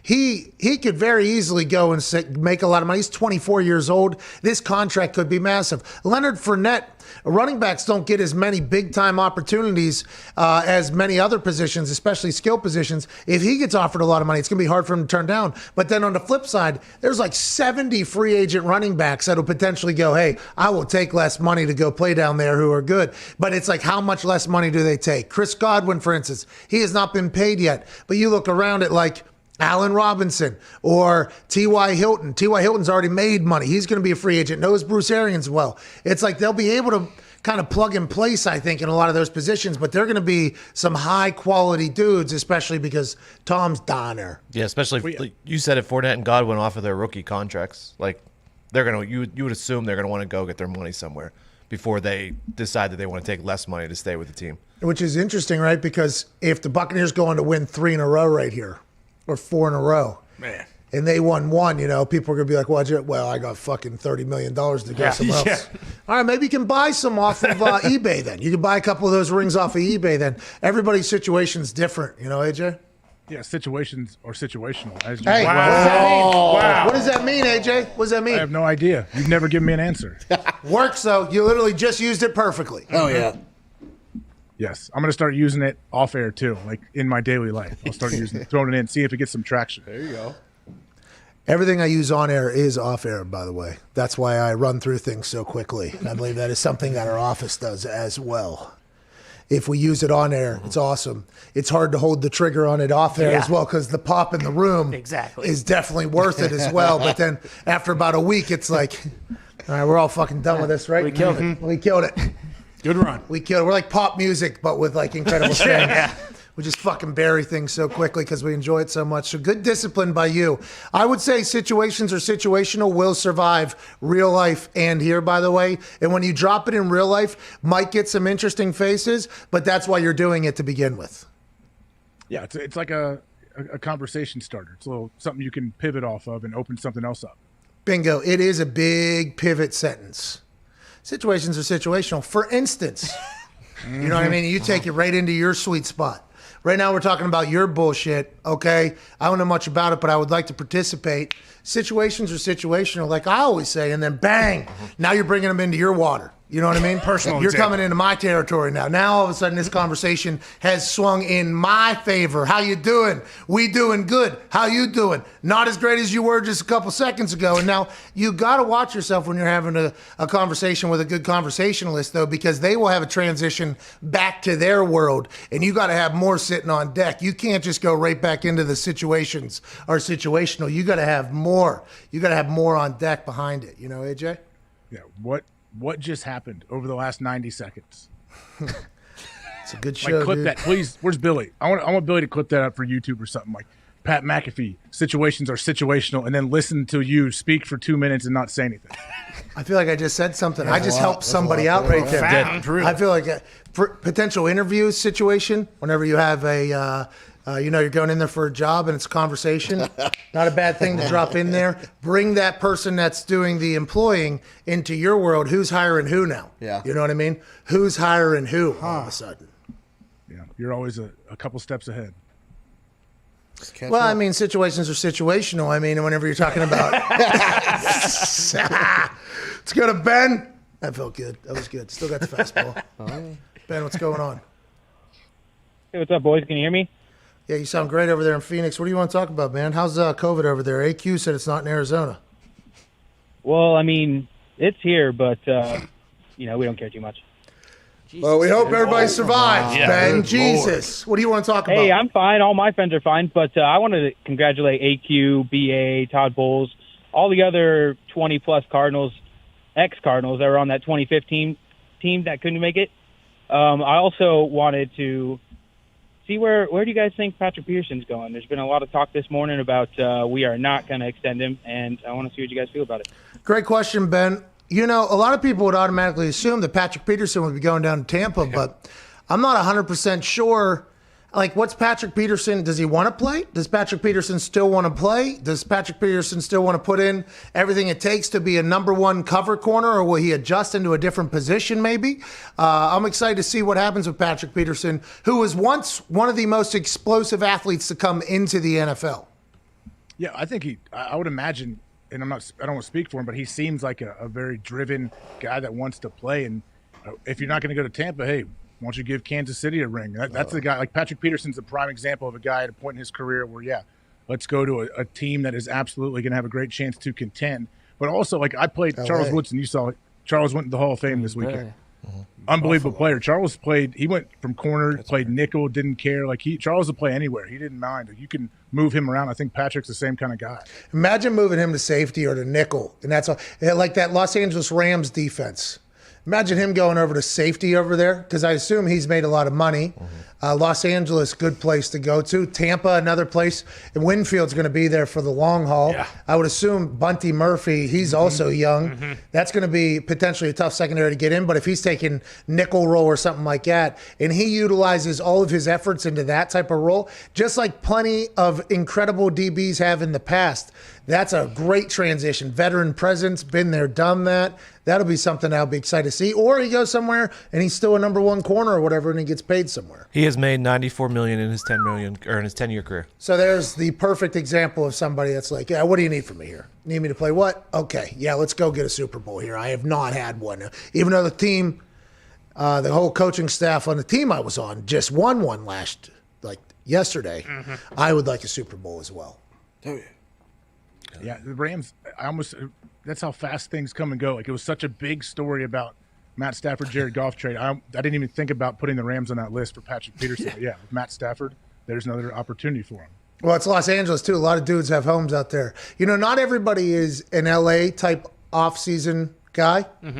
You know, and I'm not saying that it's a good thing or a bad thing, but normally the people that have L.A. homes are a certain group, and I feel like that Brandon Staley guy is the coach for that type of, you know what I mean? Like, I feel like that place is going to be, but that in Chargers as well with Herbert. I mean, I feel like those LA teams are potentially going to become a place where you start seeing a lot, and the Rams have already proven that that's going to be their style or whatever. I think you're going to see a lot of OGs going there as well. So now you're talking about 4 or 5 teams that are really going for it. Will the Packers ever be that team? Well, see, I was thinking, I think he will probably want to be in a warm climate because I believe he loves Goff. I mean, loves Goff. When we were in the Bahamas, he was really dialed in. It's like, okay, I can't see this guy wanting to play in green. He wants a caddy. He had a caddy. Actual caddy. Yeah, great PXG bats. I mean, I had Nick. Okay, I had Nick holding my bag. All right, walking around. He had a thing at his eyeball. I think it's 100. Patrick Peterson had a full caddy. Oh, yeah. His caddy was playing rounds with Jordan in Vegas.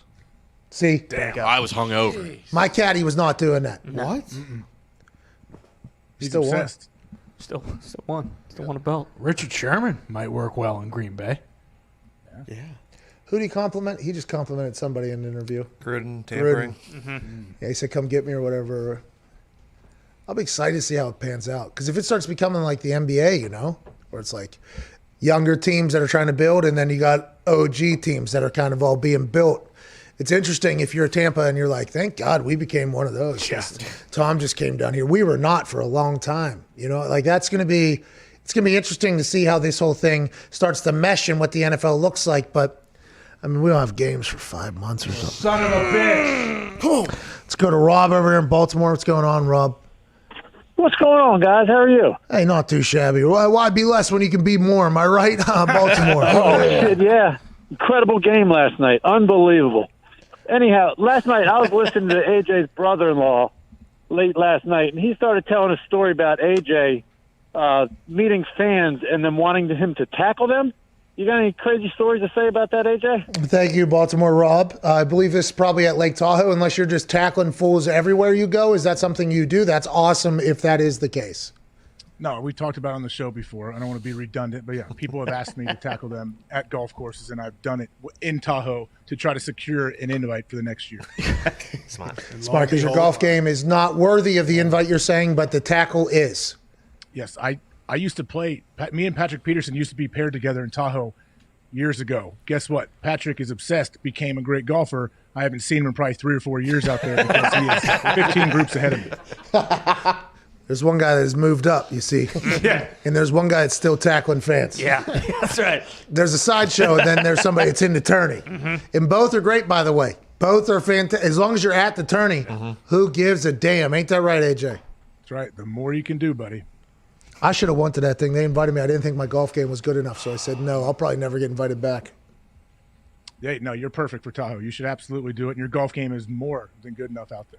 Well, I have seen you golf, I guess, so situations are situational for sure, but I ain't tackling anybody, you know what I mean? I'm going for it. Oh, yeah. I'm pin seeking if I get out there. That's why I didn't want to go, because I feel like that is the actual test for, like, the celebrity golfers. Like, hey, this is for the notable golfers, who's good, who's not good. And they play their asses off. There's people that go out there and, like, play, but also they spend literally every day at the course. Like D. Will or whatever. Yeah, Darren Williams, yep.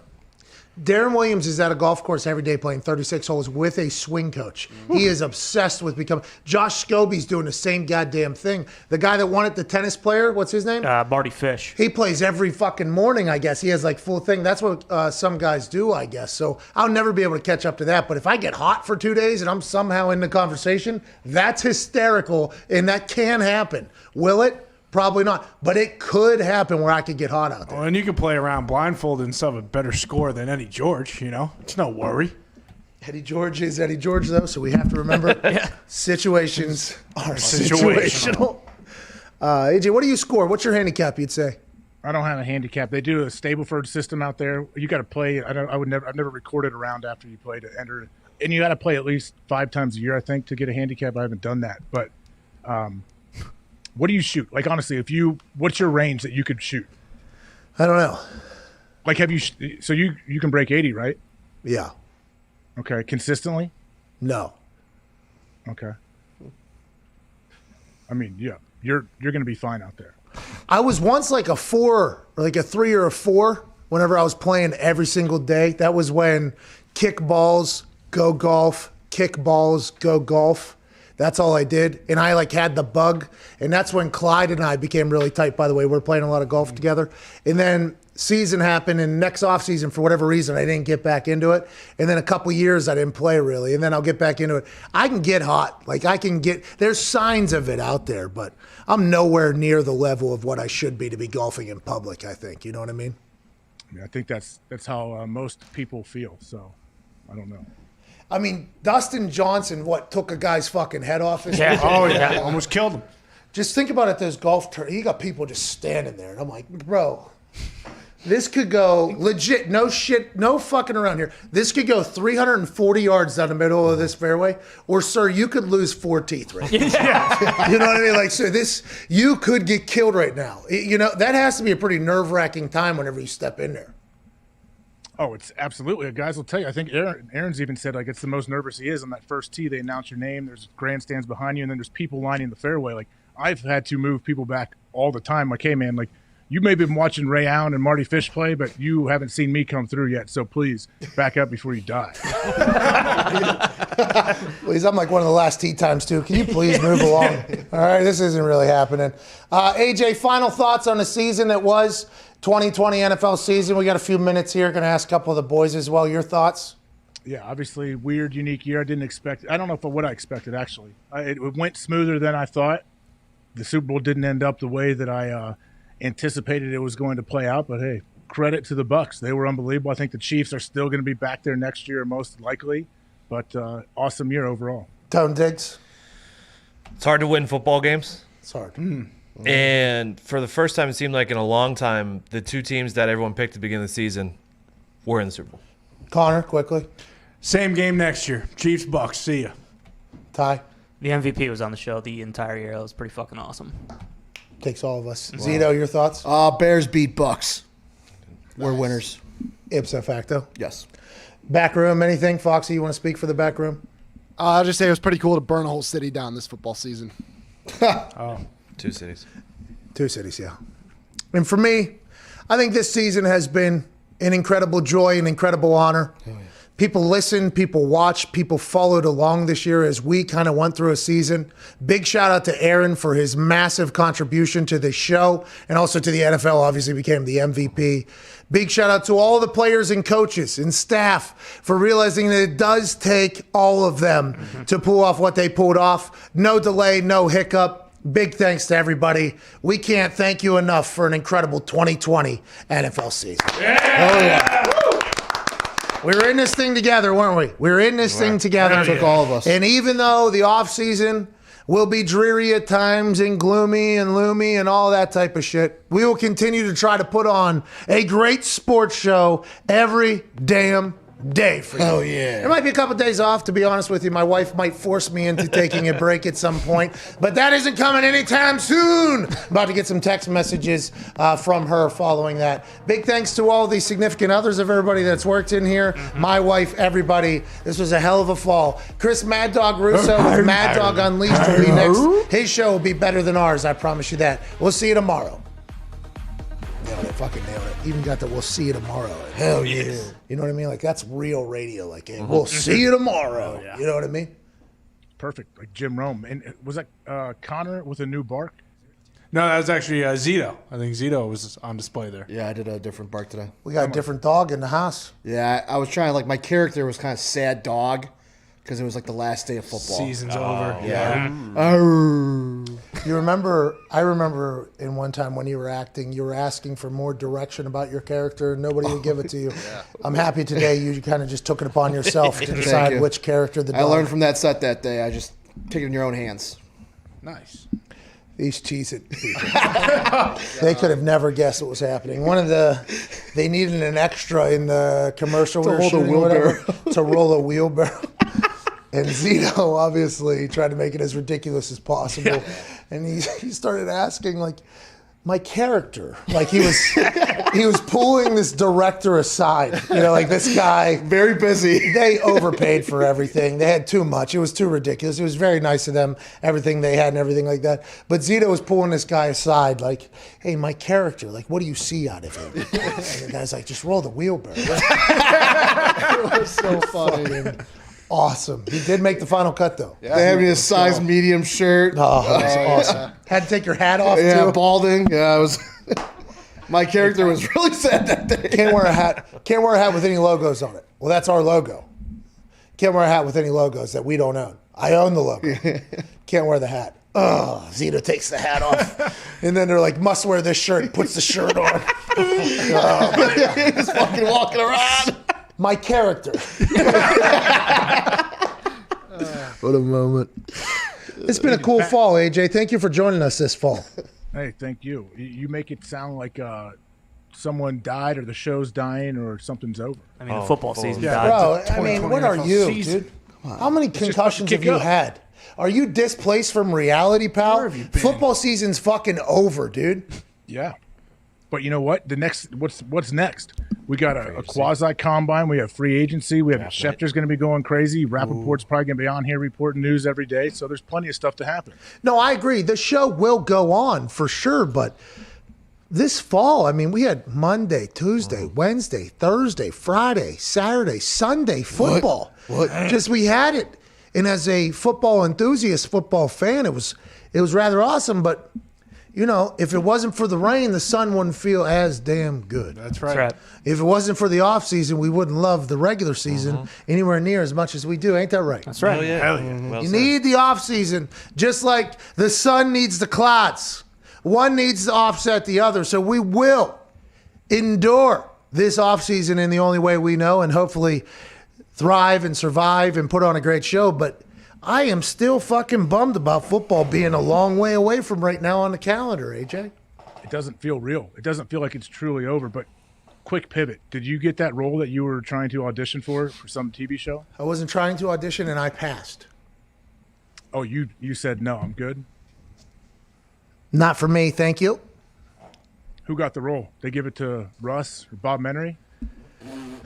Probably, but Probably the latter. probably if I had to guess. But my character, you know, my character, I did not, you know, I feel like I did understand the character, and I did not necessarily enjoy that character being my first portrayed image as I spit about it on the silver screen. I think it would have been great. It would just show your range, like another thing. don't Like, got hey, range. that's the guy. I don't got range. What? I don't got range. I would beg to differ. Well, that range I don't want to have. Okay, I don't want people to think I suck at things. All right, that's not what I do. That's actually the complete opposite. If I think I suck at it, I don't do it. That's kind of the story of my life. Like, hey, pick and choose things that you think you're going to potentially be okay at and go for them. A lot of people, they have zero self-awareness. They're like, oh, you know what? I'm going to get into doing this, even though all signs point to me sucking at this. I'm going to give this a go. Like that is, I'm a pick and choose. The particular character that I would be portrayed as for a lot of people that don't know I exist will be an absolute fucking loser. I can't do that. Too many creative differences. Philosophical differences There it is. between my character and the actual script. Okay. I mean, I think people would look at it as you playing a role, not you. This is who Pat McAfee is. Character was a stooge. Character was a big stooge, dude. Yeah. Well, okay. In that Denzel movie, Jared Leto plays what could be a murderer, bad guy, and he plays it beautifully. Yeah, well, But I don't think that's Jared Leto. Pat wasn't getting fucking 40 pages of script to chew on. It was goddamn one scene, and the scene stunk. And I was a stooge. Yeah. I was a stooge. There was one scene I was in, episode 7, and I was a stooge. So I mean, season has already been going. People already have their favorites. Storylines are already set. I pop in, stooge, move along. See you later. That is not what we're doing around here, AJ. Okay, that is not how we're. Now listen, I was incredibly honored to be thought of for a stooge role. Okay, I was incredibly the fact that I was thought of for that role, but that's not how we're starting this whole thing. Okay, we're gonna make a low budget, fucking Keanu Reeves-like film. That'll be the first, okay? And then if we want to go and diversify the portfolio, we will think about doing so. But the first one ain't going to be episode 7, scene 13, Stooge. That ain't going to be the dabble into that world. Ain't that right, Tom? That's exactly right. I mean, just wait until people see this freaking movie. Whenever it comes out, oh my God. Oh, man, we're writing it right now as we speak. Yeah. Quill the paper, actually. Hell yeah. Are you? You're writing it? Really? Like you're physically writing it or using Final Cut Pro? What are you doing? Nah, I'm typing it. You're telling me that's not how you write it. That's how you edit Final it. Cut What is Pro. this guy? Dude, you what even know the planet are movie you on process, right bro? now? I'm just wondering how you write your scripts. Google Docs. We're using Google Docs. No. Not a chance, dude. Celtics. Beep, beep, beep. Guy's a film major. You got to remember, we have a goddamn film major in here. Screenwriting program. Ty, I couldn't hear him and cut him off, but Ty, legit, you did like your critique of that Denzel movie. Like it got me thinking. Like you did get me. I still enjoyed the movie, but I think you made valid points. Well, I appreciate that. I wanted Ty to have a movie judging podcast. Yeah, but who has the time? I mean, like literally, Ty, you would have A lot of research. It would be a lot. It would be like, by the way, a lot of people think I don't push for things. I push for things in this office. And then normally if it fits in the schedule or not, Ty being a critic, a movie critic, is good content. I am here for it. But then I mean, a guy would never sleep if that was the case. It would be a little bit difficult. So we got to slow this down. Maybe lighten up the workload on old Ty. Take some of his jobs, maybe give it to somebody else so we can get the real movie critic that is Ty Schmidt to go to the top to be the next fucking Siskel and Ebert. Ooh. Also, not a great time to be a movie critic. Movies are bad right Well, now. Yeah, not a whole lot might of movies. be perfect for you though, because if movies are bad, you sawing them down is just as entertaining. And you're a hero because Yeah. you're heel, but you're But real. no, you don't need to do new movies, Ty. Do go over the classics, like go over Tommy Boy, talk it through it. Just pick one great movie movie. per Great podcast. movie. Great movie. Black Sheep. We don't really have to go over those movies. Those are universally known as being great, right? Yeah. We don't have to do that. You don't have to beat a dead horse or anything. No. Everything's already been said about Tommy Boy. Billy Madison, great movie. Amazing movie. Sandy, great movie. Sandy Wexler. Andy, Have you seen Sandy? no, what is it? Oh. Indulge What do you yourself. just slap Adam Sandler right in the fucking face? Is this one of his newer ones? It was made within the last 5 years, yeah. I mean, I think Sandy Wexler. Is Yeah. that it?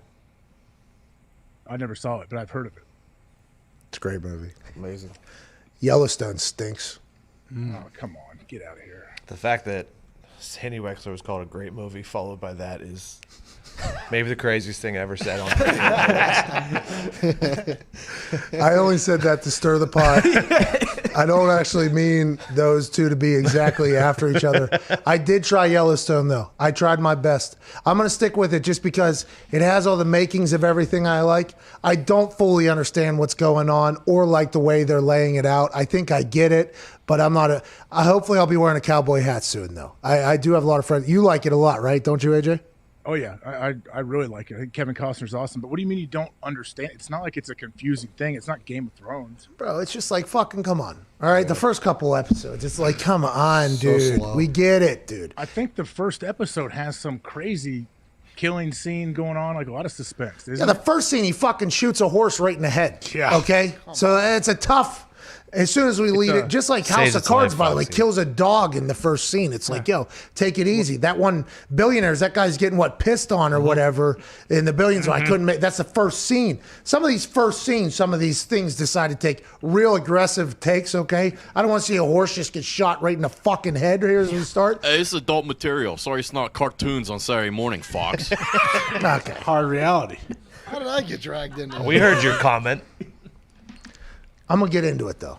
All right, just like I got in the House of Cards. Yeah. All right, I got. We know why you got. Yeah, we know why your favorite guy was running the show there. Was that? Your favorite actor was on there for a moment, and then we found out he had some. Listen. transgre- Kevin Spacey was not my favorite actor. Adam Sandler always was. Okay, to tie this entire conversation together. But does that Kevin matter? Spacey had a fucking masterclass. All right, back going around. He was widely considered the greatest thespian going. All right. Then obviously there was a lot of things he was doing outside of the sets, and maybe even on the sets, that made me no longer able to watch the fucking show because I cannot separate the artist from art, just like Bull getting ruined for me. Grabbing wieners in Nantucket. You know, what are you going to do? It's not your fault. Situations. I think I like Yellowstone, but it's like, come on, you know? It gets going. Okay. But no, everything you're saying things are. You can't get into anything when it's too slow because you're like an infant and you need to get into it. But then when something big happens at the beginning of the show, you don't like it. So what do you want? Something big, like shooting a horse in the fucking head. Is that big? I mean, does it set up the rest of the show? Is it setting up future storylines? Didn't need it. Didn't need it. And he's waltzing around with a gun while 3 cops show up and there's not even a thing said. It's like, all right, this guy's obviously big swinging dick of this town. Oh, yeah. But do we need to kill the horse immediately? Like, is that what we needed? Do we need to Put it out of its misery. boom, shoots him in the head. You got to show how difficult it is on the ranch. You just want to leave that horse there and let it suffer? Listen, I know, all right? Go fucking kill the roadkill or whatever. Do dude. what's right. Hey, you ever been to the glue factory before? Now you have. I cannot believe that cattle ventured off of his land, by the way. Foolish.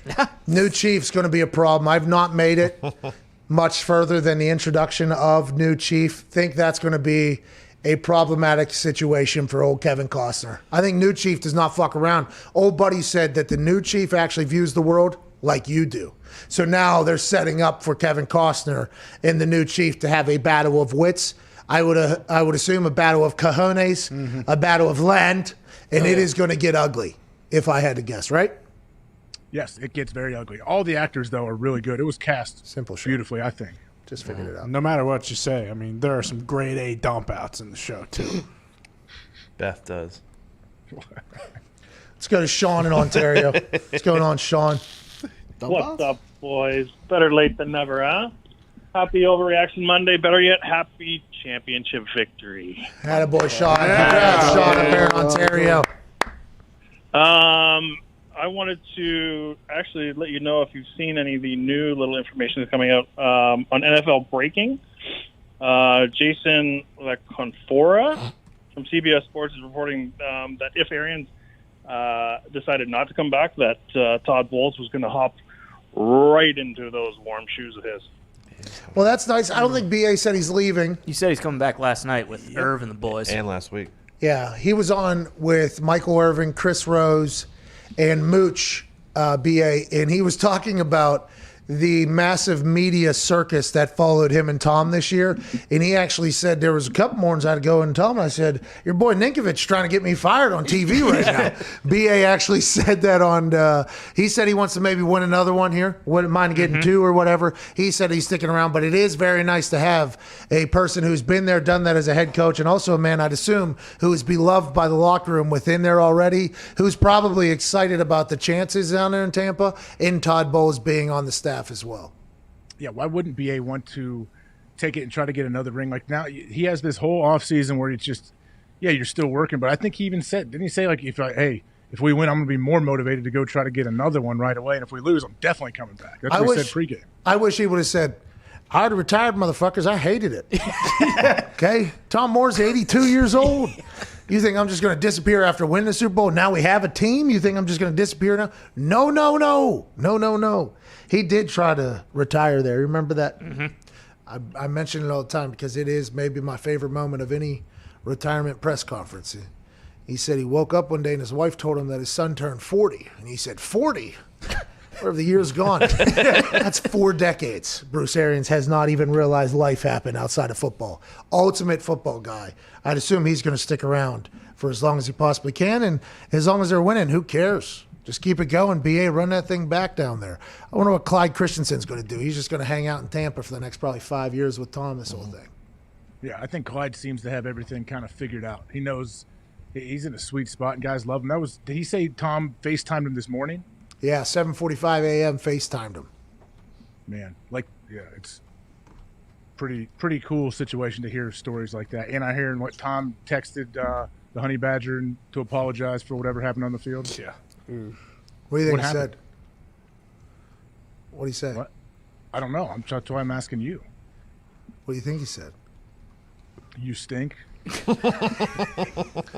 probably what he said. Yeah. Hey, hey, hey, hey, hey, hey, hey, hey, hey, hey. You stink, man. That's probably what he said. What'd you say to me? You stink, dude. What's Tyrann Mathieu say? You're going to lose 4 Super Bowls or something like that? Is that what it was?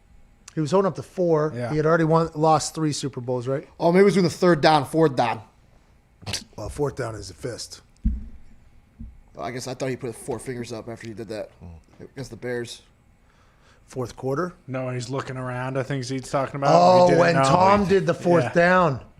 Oh, if that's what he did, that is gorgeous, and I missed it. If he was calling back to, hey, just like you didn't know if it was 4th down, could you imagine Tyrann Mathieu? Oh, man. There's no way.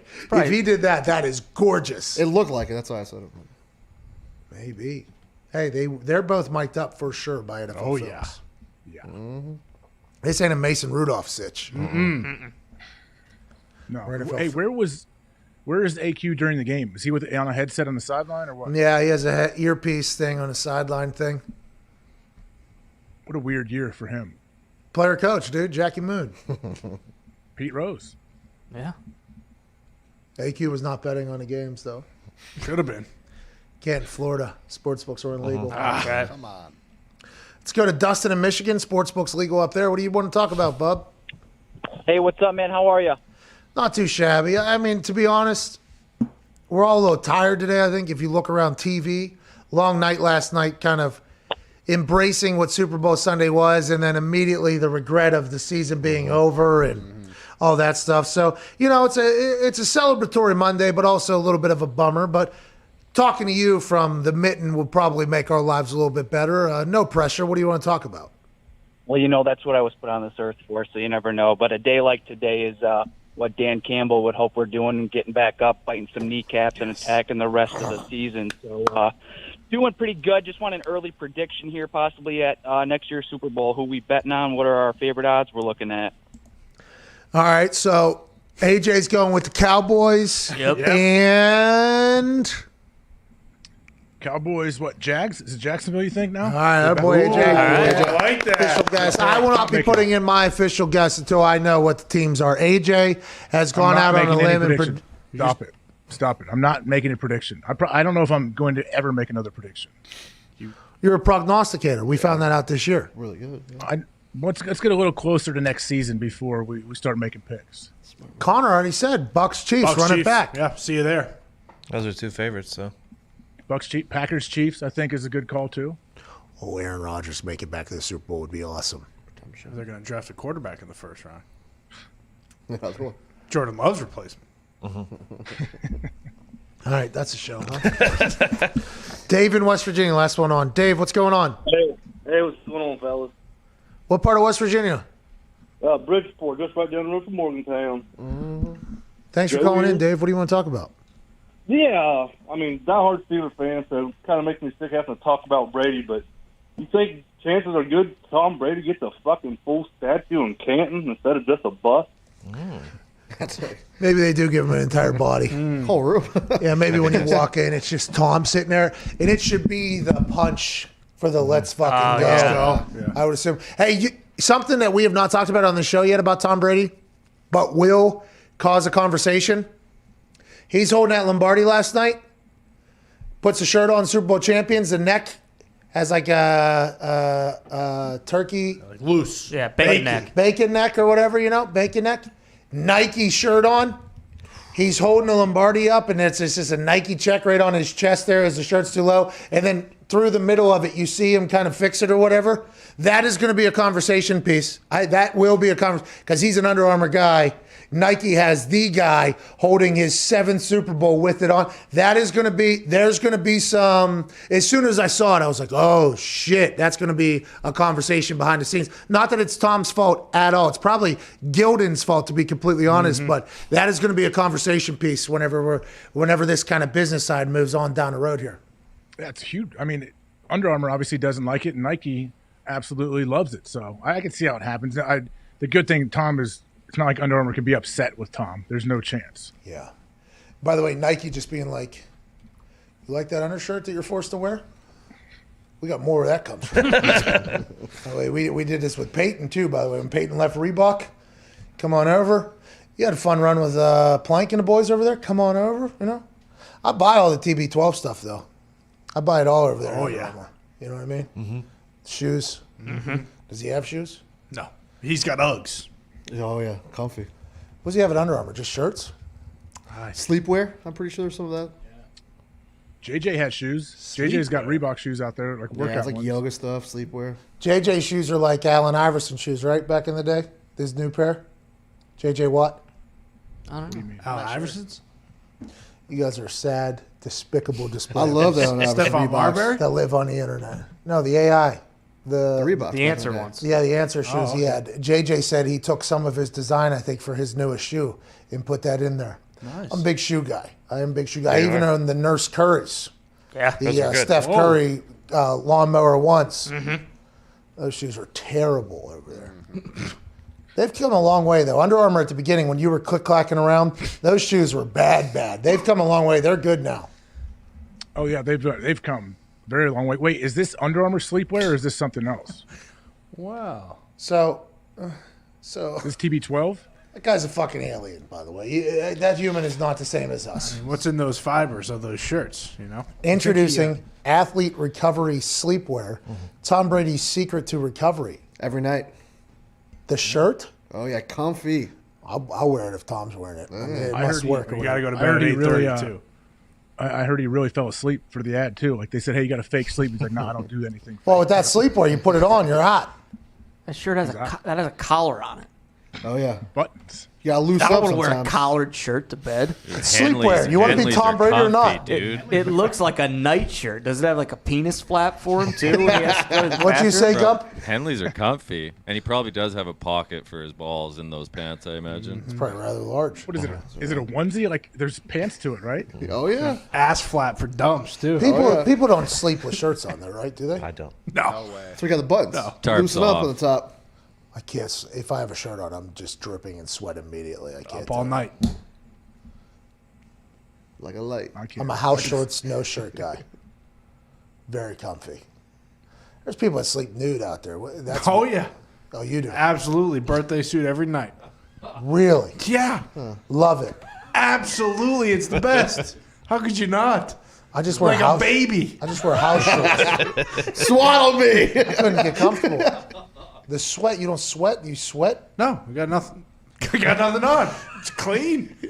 Turn that thermostat down to Well, 67. you got a leg outside blanket. Oh yeah, always 1 and 1. Or sometimes I'll throw a pillow in between. Who knows? Yeah.